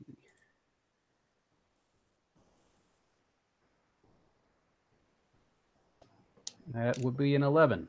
That's an 11. 2 momentum or a heat with Sub Pig. I've already got 4 heat with him, so I'll take the 2 momentum. 2 momentum. And Kent Reed taking over this match as he repeatedly slams Mr. Fahrenheit, who looks beaten badly, but still surprisingly handsome. And where do you after that toothless smile at the camera? After that spine buster, what do you do to Pig next? I think after the spine buster, I think Pig he does that. He goes for the pin. He just gets like a 2 count, just barely a 2, because they haven't really done enough damage to really take either one down. And I think both Pig and him get back to their feet after the 2 counts. And I think Pig comes in. He's a little more cautious now. Like the pin maybe sort of unsettled him a little bit from where he was. And I think Pig comes in then, and they start sort of laying into each other with forearms. Still no fists yet. Nothing at that level. Still like classically legal. Everything's classically legal, and they both lay into each other with a series of forearms, stagger each other around, and then one of them will hit one really good one and stagger back into the ropes, come back off, hit another really hard one. The other one will stagger into the ropes, come back off. And I think finally that ends up with Kent hitting a big clothesline to take Sub Fahrenheit back off his feet. What do you want to call that? I think that sequence is probably work, because it's just like a classic back and forth kind of slugfest. Okay, let's see it. Let's see. That will be a 5 plus 1 from work to be a 6, and I will spend 1 momentum to bring that up to a 7. I will take the momentum back, and I will pass control. Okay. Okay, so they kind of that sequence, they kind of ceased grappling and really started laying blows in. And as the Pig gets back up to his feet, he reaches into his trunks and pulls out another pig mask that he puts on. Now you started hurting him. You started hurting him. And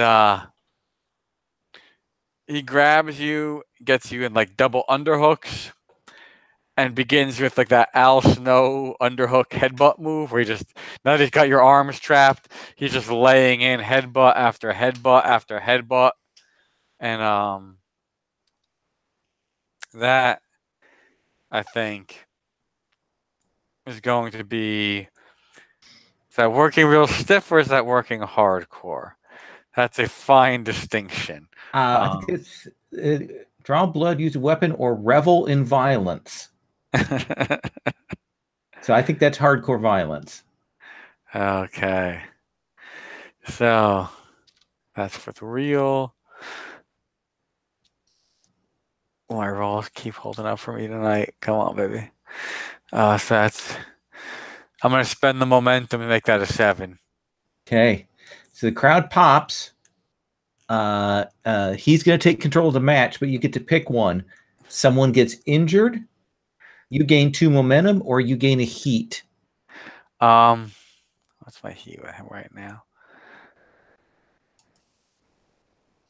You know what? I'll take the momentum back. Yeah. Okay. And it did not take long for that dark beast to come back out again. Kent. Okay, I think after that sequence, I think you see like Kent is staggered after the repeated headbutts, and I think now Pig is sort of muscling him around, because Pig is a little bit bigger and definitely heavier than Kent, and he's just sort of bullying Kent around, like, shoving him into the turnbuckle, doing a couple of shoulder blocks, a few elbows, and then he goes to whip Kent across the ring into the other turnbuckle. Kent reverses the Irish whip, and I think Sub Fahrenheit bounces off the turnbuckle, and as they come back out, I think Kent does a big power slam on him. And I think this is actually more of a feat of strength here. Like he picks him up and he like turns him around slow. So do you want to do a wrestling move with power?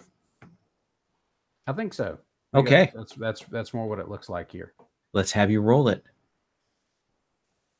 And Kent Reed using that power, that raw Viking power against the 21st century schizoid man. And that will be an 8 and I will take the momentum and pass control. Do you want to put him over? I heard the announcer there. I will definitely put that over. Okay. So, do you want 2 momentum, or do you already have, do you already have 4 heat? I'm already at 4 heat, so I'll take the 2 momentum. So that'll put me up to. So here's the thing, Kent. This is much like the Hell in the Cell, where you bring Sub Pig down, and it looks good. It looks solid, like you've got it. But you're not booked to win. But they've been booked so that you're supposed to look good in this finish. That's the intent here. They want Sub Pig to make it look good, so you still look strong. But Sub Pig is going to hit his finisher unless something changes. Okay. I think we're going to do something like this. And Matt, you can let me know if you think this will work. I think I'm going to spend 2 momentum to do a babyface move. There's going to be a run-in on Sub Pig by maybe some of the random MPWs that have been corrupted by management. And they're going to go to attack. It looks like they're going to try and attack Sub Pig. And then Kent is going to intervene in that. And he and Sub Pig end up fighting off this management force. And the match ends up with Sub Pig taking the DQ because they hit him first. Like, he won. He ends up with the win, but it ends up with Kent still looking like the top babyface right now. Yeah, strong. It plays into the storyline. Sub Pig, I with DQs, I still let you roll your finisher just to show how well you play that out. All right. So what would happen, I guess, is I'd be, if I was booked to win, well, they want to see, because my with the icon especially, it's all about your finisher, right? So if I didn't get to hit it on my opponent, one of the run-in people, let's say we didn't name them all, let's say Herr Euro, yes, gets grabbed, laid out in the ring as me and Ken are clearing house, and he gets hit with the Pig's Fly finisher, which I got. You thought the euro could sink any lower in the market. All right, so I got a 7 for that. Okay. You win clean. You both gain momentum, or you sacrifice your body to make it happen and gain a heat and take an injury. Oh no, we both gain a momentum. Okay. So it's a good thing. A happy ending. Nice. And afterwards, I'll do the spot where after we've cleared the ring, I look at him like I might come at him, but then put my hand out to shake his hand, and like lift his arm like we've both won. Very nice, very nice. And they will clear the ring out on that, and we will get people set up for this next match. Does anybody have something they want to do backstage before we roll into the Spider Hero Clara match? I still plan to do a meetup with Robbie, but I might could do. I wouldn't mind waiting till the other end of this next match. All right. I have something planned for the end, so you want to do that now? Do you mind? Sure. Okay. Yeah, I can do that. All right, then. Tony's moving through, and this is off camera. Moving through the back and probably like tapping on where the spider cave set is or whatever. Robbie? Yeah, what's up? Oh, hey. And I'm wondering, is Wolf in there with you? I wouldn't mind Wolf being in there with you, but that kind of goes... Then sure. Yeah, he's not supposed to be actually in the building. So he's kind of in here, but he's like back in the corner, got a hoodie kind of thing. So I don't think Tony noticed him at first. So Robbie, have you heard from Wolf? He hadn't answered any of my calls, and now he's out. Wolf's situation is he'll sort of look back and forth to the shadowy corner. Fluid. It was a company phone. They took my phone. Wolf! And Tony will just rush across and pick him up in the big hug. Oh. Security's supposed to throw me out of the building, so please don't. Oh, shit. He looks back over at Robbie. We're still working on his clearance. Don't worry too much about it. Is there anything I can do to help? You know, that hangman, he lied to me. Can you believe that? He lied to me. In the business? That's just not good. Well, it's pretty shitty, but you know, we're professionals here. We find ways to work around. Well, I was wondering, Robbie, I was going to see if you and Wolf, you're here, and well, you know, I got this match at the top of the card, and it's with Tina, and she's really nice. I really like her, and I'd like for her to kind of get over it. It sounds like the big push is for me and Pig, and well, you know, I got the DM belt. It's a hardcore match. I wouldn't mind giving her the strap, but I mean, she can't just like beat up on me. I mean, really. So, you know, hardcore match, Wolf. Maybe you and the hero come out, beat up on me a bit. She gets the win. Can happen anywhere. And Robbie is like sort of hand in front of his mouth, hiding a little bit, looks back and forth to Wolf like, no, you need this favor to impress Tina. No, I get it. That's well, not impress Tina. I mean, she's very nice, but no. Well, I would have no problem doing that, since that will screw up plans for the pay-per-view for them to unify the belts. Was that their plan? You gotta have multiple belts. If I'm wearing them both, that's not gonna be any fun. I mean, I can't have them both. And Wolf about to say something like, was it going to be you? But he'll say, it sounds like a plan to me, Kraken. Awesome. Well, if I missed you, and Robbie, you're the greatest, and he'll give the big hug. And I think that's it. I like that bit. Now, but as we roll into this next thing, I assume you have something planned, Gerwin, for the Clara bit. That's right. Can I enter the ring second, please? Absolutely. That's what I was going to ask. So let's have you, Spider Hero. Do you want to cut a promo for this, or do you want to kind of go in and work the audience? What would you like to do?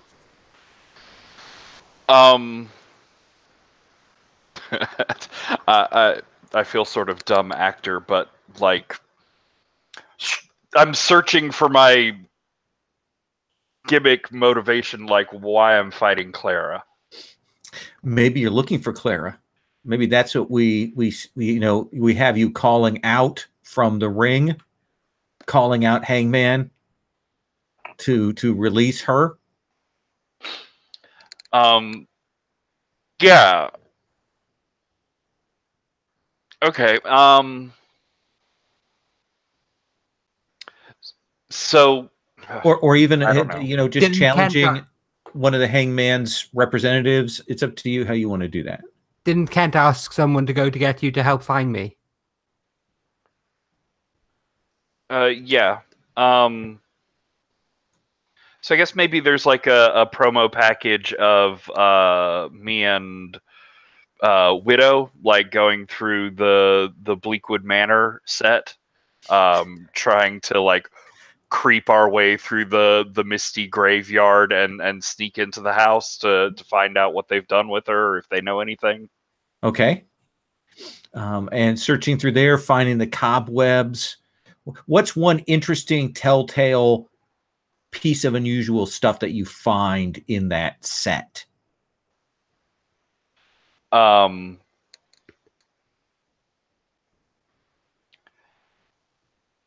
I think it's okay.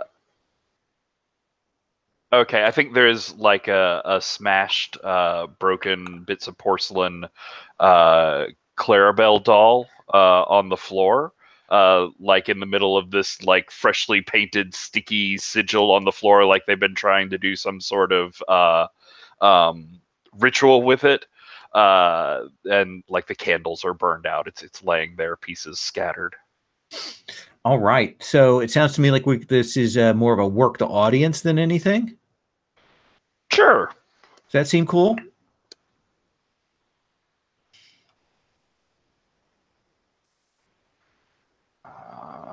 So. No, really, both of them. Well, that's a 6. I'll spend 1 for a 7. Okay. So with that basic move, when you work the audience, you can either gain momentum or start in control of the match. I'll get the momentum back. Okay.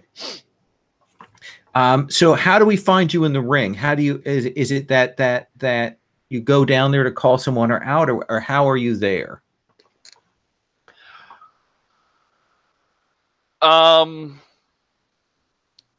I put an idea forward? Oh, please. Because we don't know what you're doing, so it would help us if we did. Okay, I think Hangman calls him to the ring. And what are you doing so we know, so Patrick can work with you? Okay, sorry. Basically, I'm bringing back the Demon Queen persona for one night as a amnesiac. So I'm doing the whole demons back in, trying to fight it out. I should have really done that as the first thing. I'm sorry, I didn't realize I was leaving you hanging so much. That's okay. No. Now that we know, we can play with that. Does that sound cool with you, Patrick? Yeah. We want to modify that a little. No, I think that sounds good. Okay, so Hangman back in the ring. He's got bandages around his neck for the rope burns and stuff, and he will go, Spider Hero, why don't you come down the water spout, hero? Oh, this has got to be stopped. Yeah, he'll get like halfway through trying to set up some sort of nursery rhyme or something. It'll just like crank up the volume and blast out the heavy metal Spider-Man theme. And I'll do like a reveal up in the grid, like right above the ring, and do sort of a silk rope tumbling fall down to right where it looks like he's going to hit, and he sort of bounces back up, does a flip, and lands in front of him. Nice. And he will back off, moves away from you, kind of puts his hand up here to kind of guard his neck, and he will go, have I got a treat for you, Spider Hero? And he just steps back to give Clara her space. She's so quiet. You did. Sorry. Up on the ramp, the lights go down. The current Clarabelle music comes up and then cuts discordantly, and the hurdy-gurdy comes back. And the smoke starts rising from the floor. There are flames. And then up out of the flames rises the Demon Queen. And she's there. She has the microphone that she always has every time she appears. Hello, honey. Did you miss me? Clara, what are you doing? He's right here. We can stop him together. Oh, honey, sugar. We're gonna stop something, all right. But I think you misunderstand my intentions. Step into my parlor, said the spider to the fly. Clara, no, it doesn't have to be like this. Robbie, what's going on? What's happening? They've worked a spell on you. They're trying to bring back the Demon Queen. They're trying to reignite the Bleak Woods. No, I assume you're both in the ring at this point. I just want to kind of get where the physical location is. Yeah, okay, this go is on. Definitely... No, we can't. We are here. Hello, Mr. Rains. My name is Clarabelle Bleakwood. It's a pleasure to meet you. And at that point, she swings for him. Okay. And he's just standing there, like, not defending as he's going, but we've met many. Oh! Clara, are you still on your meds? Yes, I am. Okay. So let's go ahead and have you make that wrestling roll to kind of start this sequence off. Have you roll that. Okay. Tyler, you want to take the chair? I certainly will. Big Bob Buckland here, and I'm telling you, it almost seems like wrestling has started. We've heard a whole lot, and now we're going to see some action. All right. Okay. So I will. That'll be an 8. I will start laying into Robbie. I will throw him into the corner. I'm opening up with all the dirty moves that Clara used to use and doesn't use anymore. There's the knees to the groin. There's the throws. There's the primeval movement that she pretty much abandoned when she went to the whole MMA shtick. So she rushes in. She claws at him. He catches the claws, and we're stuck in the middle of the ring in a test of strength. Ooh. It goes back. It goes forward. It goes back. And at one point, she looks like she's about to overpower Robbie. At which point, Robbie does. I'm passing control to Robbie at this point. Robbie. And I think he... we're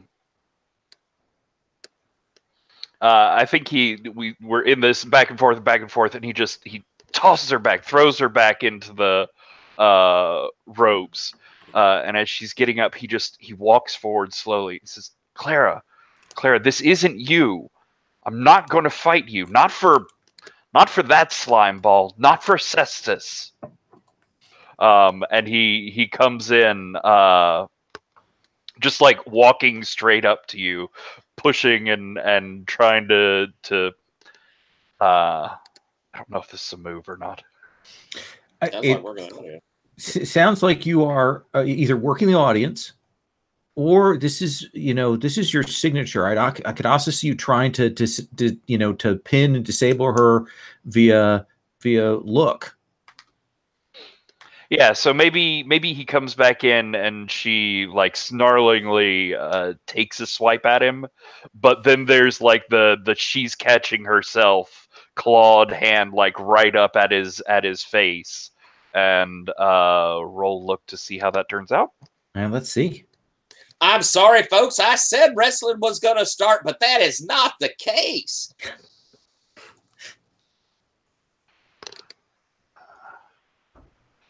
That's a 7. That is a 7. Do you want to keep control or hand it off? I'll pass to her. Okay. Okay. Well, you got the move. So do you want to narrate what actually happens? I'm more interested in like seeing how you're gonna come out of this contest with yourself. Okay. So the claw stops. It's at his throat. She pulls back. No, I can't. But you know the whole thing from Lord of the Rings where you've got one camera cut is one way and one camera cut is the other. So you have to destroy him. No, yes. And she turns around and she comes up to you, kicks you in the stomach, hooks you up, and lifts you into the air and does a quick snap suplex into the middle of the ring. Nice. Let's see it.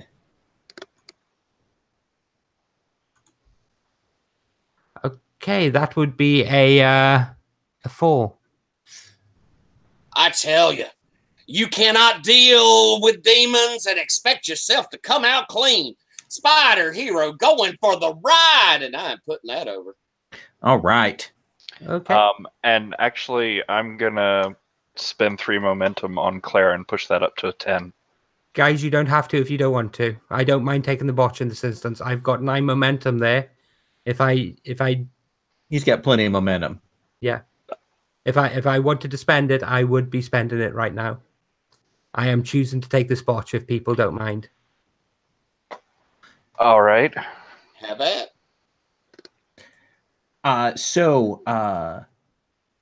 You will go to do that. Now, describe to me again where we are when this goes wrong. I'm in the middle of the ring. I lift him up in the air, and I'm suplexing him down hard onto the mat. What part of your body gives? I think my knee goes. Okay.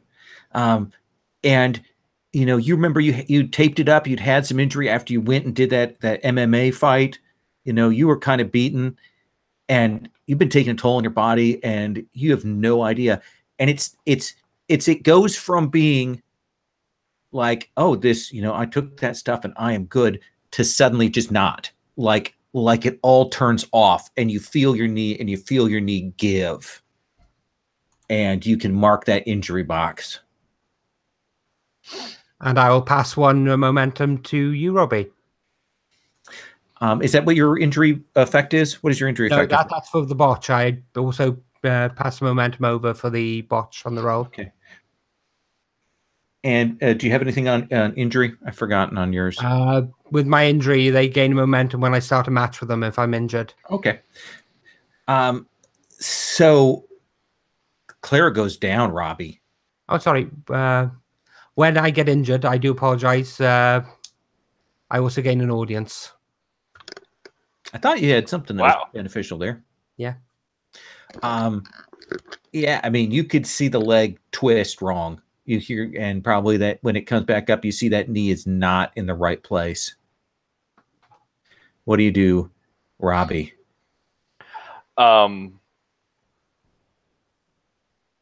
I think what I do is I like roll over on top of Clara and sort of get us into a like grappling back and forth where she doesn't have to get up. And as I've got her arms locked up, I pull out from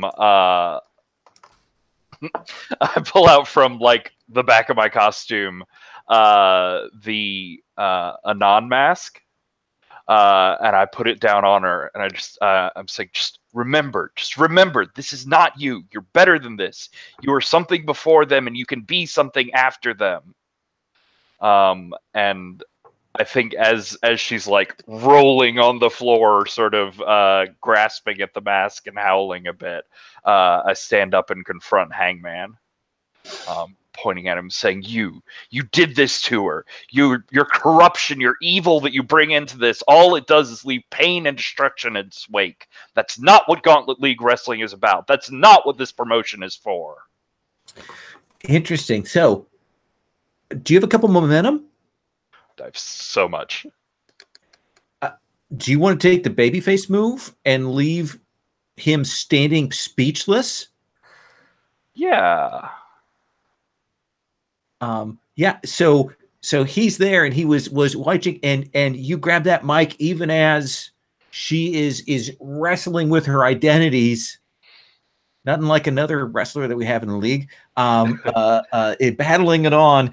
And yeah, I think he's like grabbed his mic and tried to start like whispering, sort of his croaky voice. I'm like, "I'm sorry, what's that? I can't hear you very well," and just sort of cut off over him.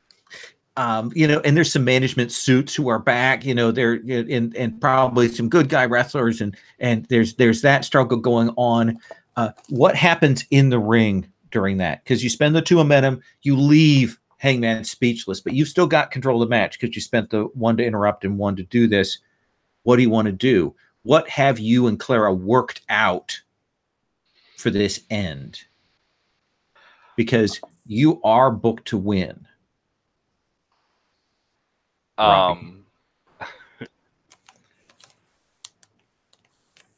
Kids, evil does not pay, and you're seeing it right here in the ring. And remember, now from Red Man, bubblegum flavored chewing tobacco. You don't need to pretend. God. It's the worst. I might have a suggestion if Patrick, if Sure. if you want, we could do a as Clara is struggling with the mask, like have Hangman try to call out his goon squad and have the Wild Hunt interrupt them as they're trying to rush the ring, and sort of it ends up they try to attack you. Maybe they get in 1 or 2 hits before we catch them. And that leaves with you getting a DQ win in the match, and maybe with us try to basically standing with Clarabelle as she's trying to struggle with the identity thing. Yeah, how about this, Patrick? You described to me the scrum and who gets the worst of it, and then we'll have Clara narrate how she comes out of this or doesn't come out of this. Does that seem cool? Yeah. I'm lost. Okay. What do you want to have happen? I'm not sure. Okay.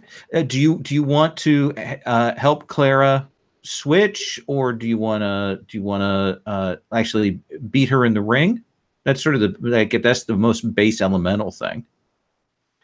I'd like to help her through like the demon transformation. Okay. I don't know if you're going for like going into the demon thing again. I'm not sure.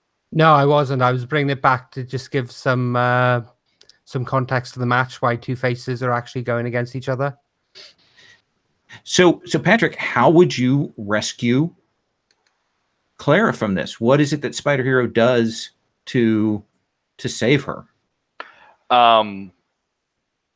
So I think she's like there's this whole big chaos going around, and she's in the middle of the ring, like still sort of back and forth, like clawing at her mask there. And I think Robbie just walks up sort of slowly in the middle of the chaos, and you can't really hear what he's saying over everything going on. But he like reaches up and grabs her by the shoulder and sort of forces her to look at him. And they're like in ring and on camera, like he takes off his mask and looks at her and takes the Anon mask off of her and just like leans in and hugs her. Perfect. I think that is enough for you to do your finishing move then. Because technically you're ending the match. No, I understand. I'm just laughing at ending a wrestling match with hugging. Yes. A hug sort of thing. Ladies and gentlemen, what we're seeing here is special. It transcends wrestling, at least apparently tonight. And I'll spend 1 to put that into a 10. Nice. Which is I get an audience. That takes me up to 4. Awesome. So you will bump up to 4 on that. What's your heat with Robbie, Clara? My heat with Robbie is currently 3. Okay. So you will bump up to the 4 position, Robbie. And it is a mess as they pull things out of there. Clara, do you want to do any kind of coda on that? No, I'm fine. I'm pretty happy with them actually hugging in the middle of the ring as the camera cuts. Nice. So we'll cut from that. Do we want? You said you may want to do a post thing to that, Patrick. Do you still want to do that? Yeah, I want to do something off camera with Hangman. Okay. Then do you want to do that now? Sure. Okay, then let's do that with Hangman there. He's still nursing the slightly bruised throat. So yeah, I find him back in his office, and I come in and he's like, he's rubbing his neck, and I come in and I'm like rubbing my shoulder and making a big sort of deal of it, and I just put this bottle of bourbon with 2 glasses down on the desk, and I'll say, look, man, I know you haven't been around for a while. I know you're sort of like finding your way back into things, but listen, despite what Subpig might try and convince you of, this is no way to go about business. This is not getting anyone ahead. And this is not going to be a long career move for you. And like, as he slugs back some of the drink, he'll push forward across the table a contract and say, look, being manager, being in charge, that's something, but being a villain, playing into what you're doing and doing it smart, like, that can be a long-term career choice. You've watched Harbinger. Why the fuck do you think he hasn't been fired? It's because when it comes down to it, he knows how to play it right. So listen, I can get you a half-season arc. I can get you a behind-the-scenes manipulating all of the street-level bad guys, master villain sort of story. But you got to realize that what's going on here is that Wolf is in charge. Wolf's the general management. You can play in and out, but you being in charge, it's not going to really last. Look, it's simple. You can expand your career. You can get a fucking IMDb page. Or you can be in the unemployment line behind Cyborg. It's your choice, man. Oh. I want to try and use my previous accolades move. Let's do it.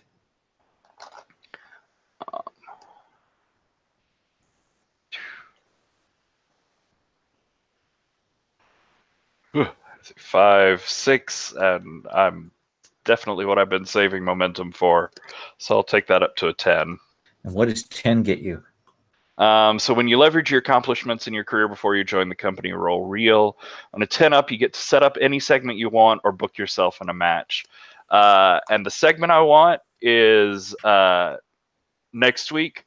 I want me and Wolf versus him and a second for like him flipping on the Cestus group and giving us what we need on screen to reveal the secret that's going on there, so that the next season we can make this big push through and untangle the whole Cestus thing.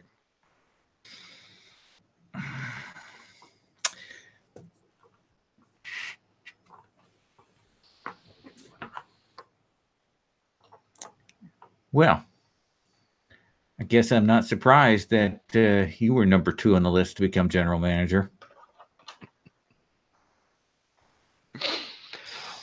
Look, like I said, you haven't been around for a while. I don't know what makes you think you or Wolf are doing any of the managing around here.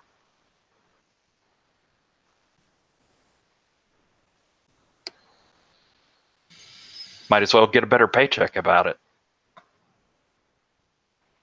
He'll nod in that way that says he's still thinking about it. He's still thinking about whose legs he could break or not break. He hasn't decided yet.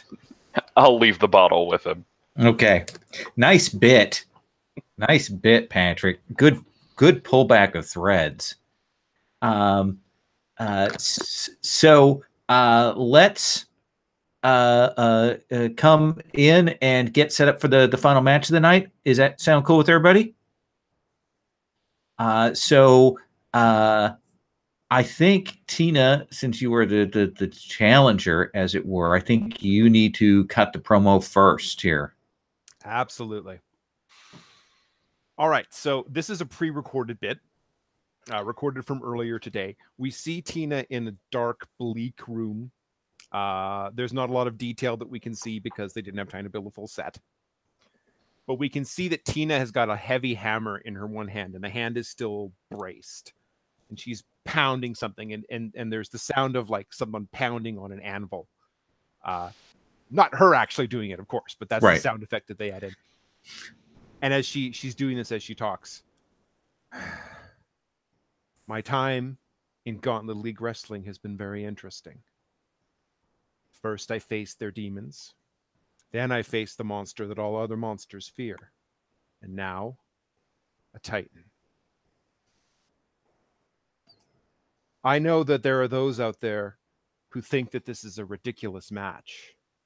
What can one punk do against a Titan? But you see, and she takes the brace off of her arm and she winces as she does so. I know something that you don't know. And she reaches down and there's this, and she looks like she's agony on her face. And then she comes back up.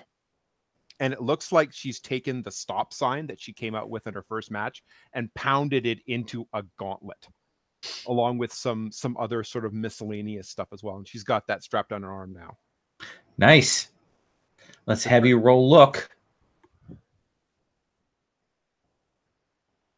And roll. That is a 7. Give me one moment. Cut a promo. 7. You know what? I will go with a 7. Okay. Do you want heat, a momentum, or stipulation? I'm going to take that heat. Okay. And Kraken, let's cut to you.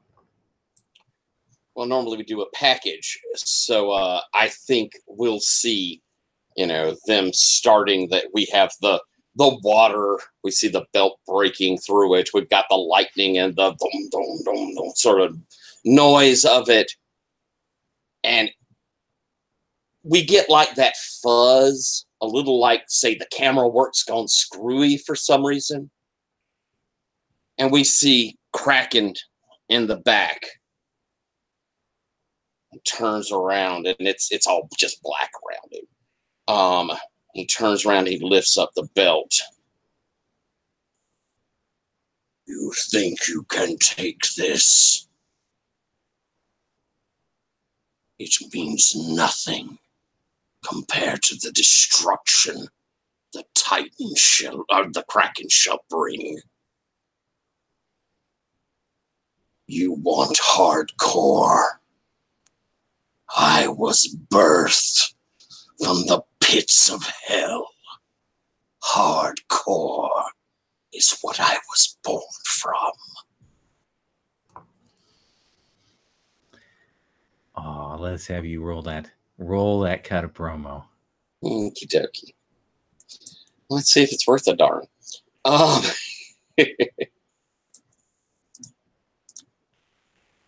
Come on. Woo! I rolled a 9. Goes off of look. That gives me a 10. Plus 1 momentum, and you get to pick from the list. Yes. I'm going to go ahead and, just to make sure that there's no doubt about it, I'm taking the stipulation. This is a title match. Okay. Title match, hardcore, no DQ.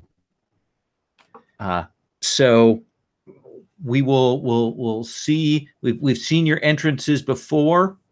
We've seen yours recently. Has anything changed for Kraken's entrance? I think we get the sound of release of Kraken, the noise, but I think Kraken's just stalking down. None of the gimmick, none of the looking to the audience. Kraken's business tonight. Okay. You are the man with the belt. Mm-hmm. So you are going to start in control of this match. Who wants to be on commentary? I'll take it. Okay, let's have you do that. Kraken. All right, I think Kraken does. Yes, sir. Let's get Kraken. All right, he steps up, does the step over the top rope. I'm going to take my momentum for getting in the ring. And I think we do the stare down. I think Tina comes up and chest to chest him. And there's, of course, the ridiculousness of size disparity. But, I mean, she's not backing down. The ring's clear at the moment of objects, other than, I'm guessing, Tina, you got on the gauntlet, don't you? I got the gauntlet. And I have the duffel bag. Okay, so it's off in the corner? Yeah. Okay. So I think we do the stare down, and Kraken kind of moves in, and usually people duck Kraken. They get out of his way. Instead, Tina does a little backstep and pop with that gauntlet right to the jaw. And Kraken kind of staggers. Comes in again, pop with that gauntlet. He staggers back. Kraken's not a complete dummy, though. As Kraken comes in this time and she swings, he catches and whips to the rope. And as she comes back, it's a big old Steiner tilt-a-whirl slam. Turns all the way up and around and bam! I think that's power. That sounds like power to me. All right. Oh, Have you looked roll the it. Princess was starting things off on the right foot, but you just cannot deal with the Kraken going toe-to-toe like that. That is not the way this is going to have to work. And that will be an 8. I'll take the Mo and hand over. Okay. Tina. Excellent. So just wonderful execution on that tilt-a-whirl slam. Bang! Tina hits the ground, hits the mat hard, arcs her back like she's just been shot. Just and then Kraken grabs her, picks her up, just bang, puts her back on her feet. And she looks for a minute, she looks like she's out on her feet, and misses with a swing, misses with another swing, and then starts hitting him in the chest with the gauntlet with forearms. And the first two don't seem to do anything, but Kraken grabs her, but then she still is hitting him. And then she finally knees him in the gut, and he bends over a little bit, which is just enough for her to jump up, get on his shoulders, and then head scissors takedown. Ooh, does that sound like work? That definitely sounds. Okay, let's have you roll.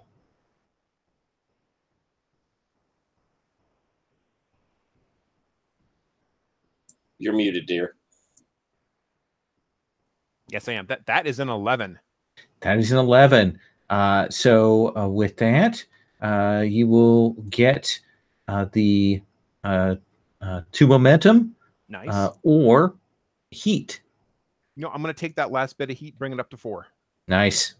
We are definitely rocking with this. Okay. You're still in control unless someone spends to interrupt. So I take him down with that head scissors. Kraken pops right back up, of course, because that's kind of his thing. Tina comes in off the ropes. Yes.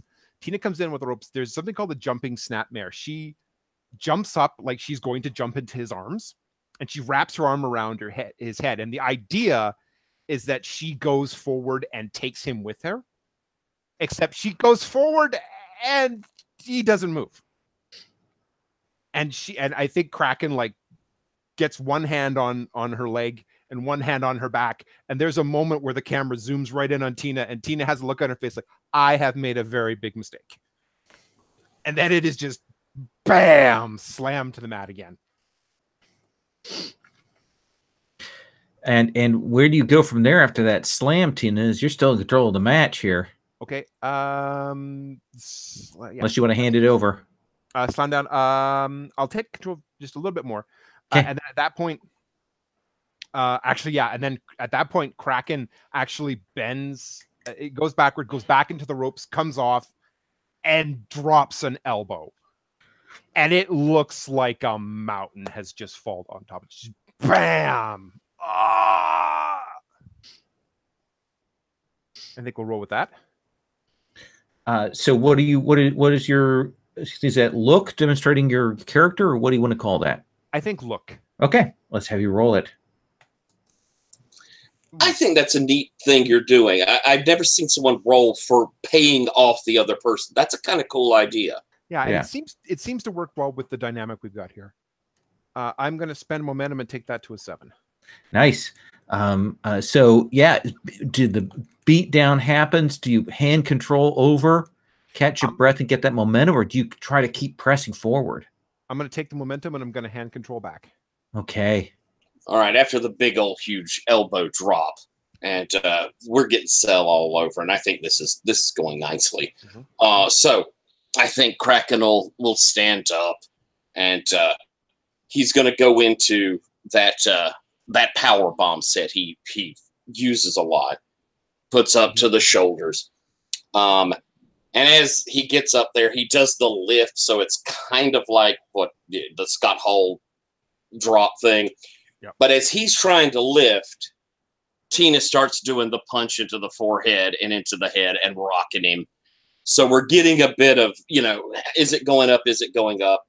And most anyone who's worked with me have seen, and we usually work out that flapjack. So as I lift her up, she comes down with a double, kind of with that gauntlet leading to bring me into that flapjack face first into the mat as I've lifted her up. So I'm going to do that kind of payoff a move, if you're willing to go with that, Lowell, and see if I can manage a look roll. Let's see. This is definitely your character. 6, that takes me to 7. Okay. I think I'm going to hold on to it though. Okay. So was that roll? I'm going to take. Yeah, I drop into that in that flapjack, and we see Tina get up and kind of do the stagger to prepare to fight him again. Actually moves over to Kraken, kind of dragging him to put him towards position. We haven't gone for instruments of destruction yet, other than that gauntlet, which is really good. If you don't mind, Tina, I'm asking to you go over and pull out kendo stick. Yeah, let's go with the kendo stick. All right. Go over and pull out kendo stick and start wailing. And Kraken underneath it, he gets up to his feet. He's fighting up against it. We're getting good sound. And as she comes in with one really nice big towards his head, he rears up, kind of catches her arms up, grabs her by the head, and we get a series of those big headbutts that just, like, he won't let her drop. Just bam, bam, bam, walking her across the ring. And ladies and gentlemen, this is why you don't go head-to-head with the Kraken. Power? Is that look? Is that work? What do you want to call that? That beating that you are dealing out. I'm not wanting to hurt her, so I bet it's work. Yeah, got to be careful. Because this is where things. I rolled an 11. Oh, well, they don't. All right. So an 11, that means you can get another heat. I would like the heat. I haven't got much heat yet. Okay. You're still in control. So I take that heat, and I have walked her straight across the ring to the turnbuckle, and we're going to go up. He's going to, she's wobbling. I mean, it's nothing but jelly legs as we go up, and he puts her on that top turnbuckle.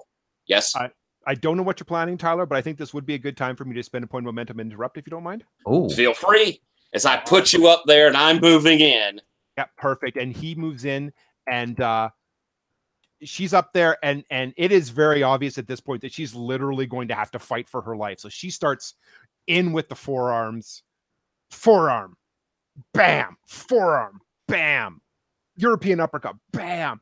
And then finally she manages to stun him just long enough that she gets her arm around his head.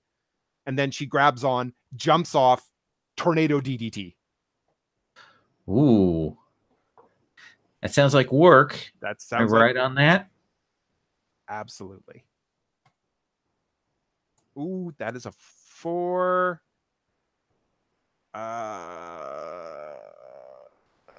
Sorry. Yeah, I'm going to take the botch on that one.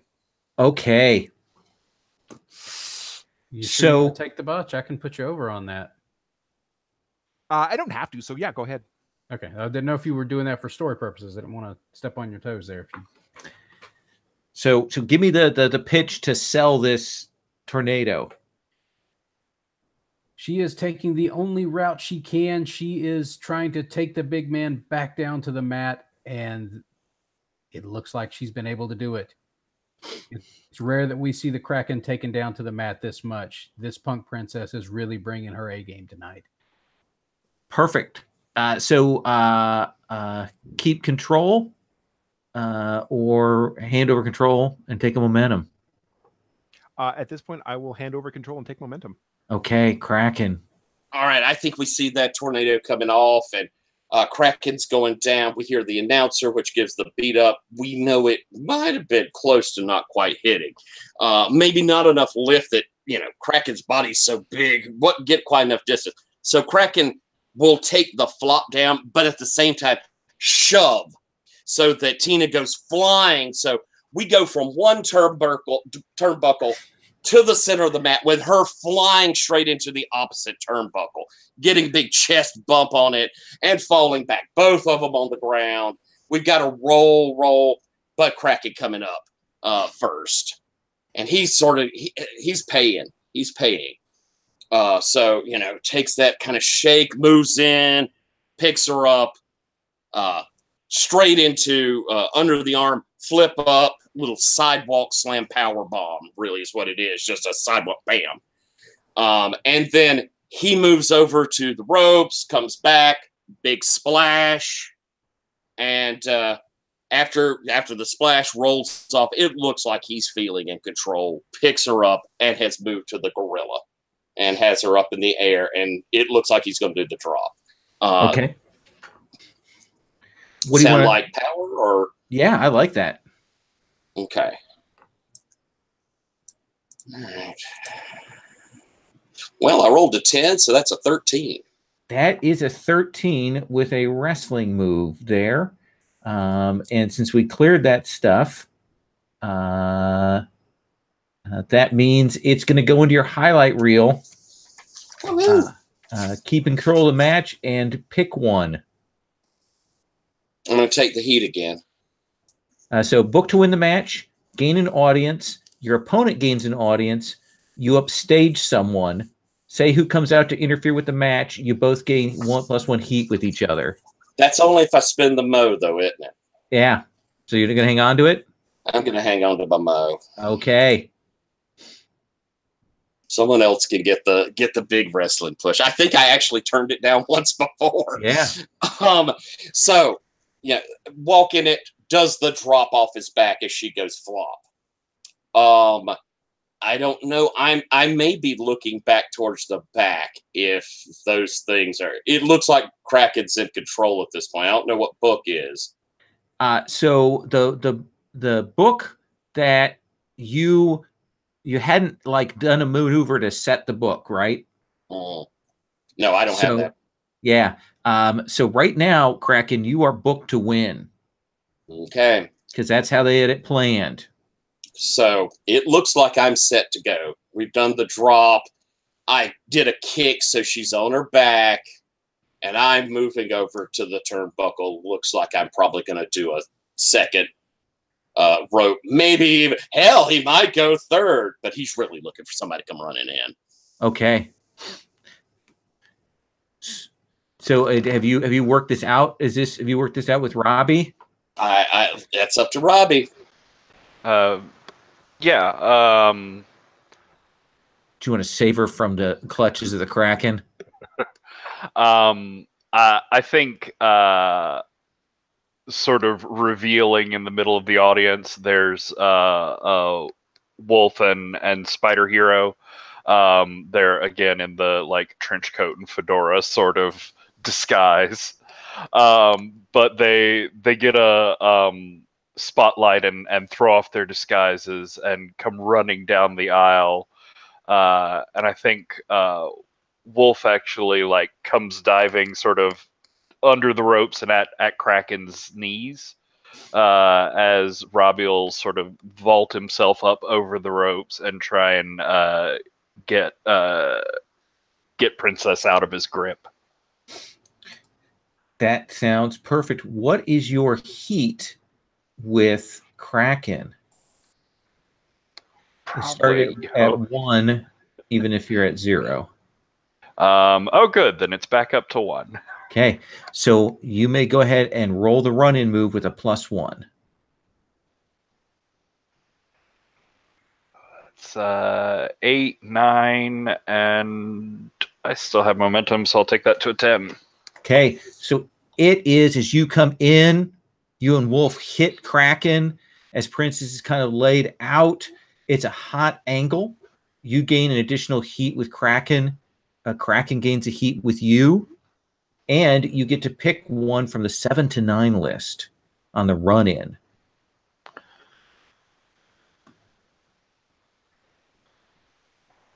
Oh, I guess I did this wrong, didn't I? What do you mean? None of this is going to make Tina win. No, yeah, you got to hit her. Okay. Huh. I don't think that works. I think you might have to break kayfabe to lose this. Mm. Are you willing to do that? Am I? Yeah.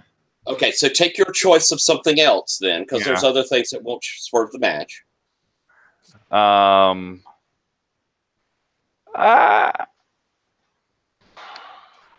Quick question. Yeah. I don't know if this will work, but I've got a move called I Remember This One Time. Okay. When I pitch an idea that you've seen or done before, just not for the company, roll real. Can we say that in the moment, I'm pitching an idea to Robbie, like, hey, we did this one thing once and it worked really well. Let's try that.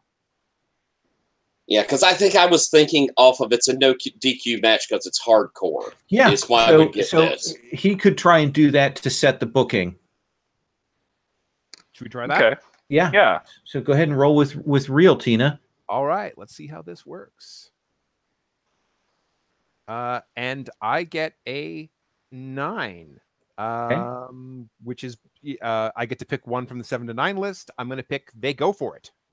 Okay. Actually, They Go For It. I think that works. Yeah, absolutely. Yeah. And then I'd go for the doesn't change the result of the match, but Kraken and I get booked for next episode. Okay. So tell me what that Kraken, Tina, tell me what that looks like. We know that Robbie and Wolf have come in and smashed into this. Tell me what that looks like. So what happens is Robbie and Wolf come in. Robbie drags Tina out and then goes back in. And it totally looks like, oh, they're going to save her. Oh, she's being beat up. And then there's a couple of minutes of Kraken and them fighting. And it ends with Kraken just like double choke slamming Wolf and Spider Hero / Robbie, just bam, right down. And then at that point, Tina comes back into the ring with a chair. She goes and she actually sweeps Kraken from behind with the chair. And then when he's down, she like throws down the chair, picks him back up, and hits her finisher, which actually she doesn't have to lift for it, so it'll probably still work. And she hits that finisher on that chair. And we're going to say that's enough of a stun that she can actually pin him. Perfect. Let's have you roll. Okay, and are we rolling finishing move? Yes. Or move? Okay, awesome.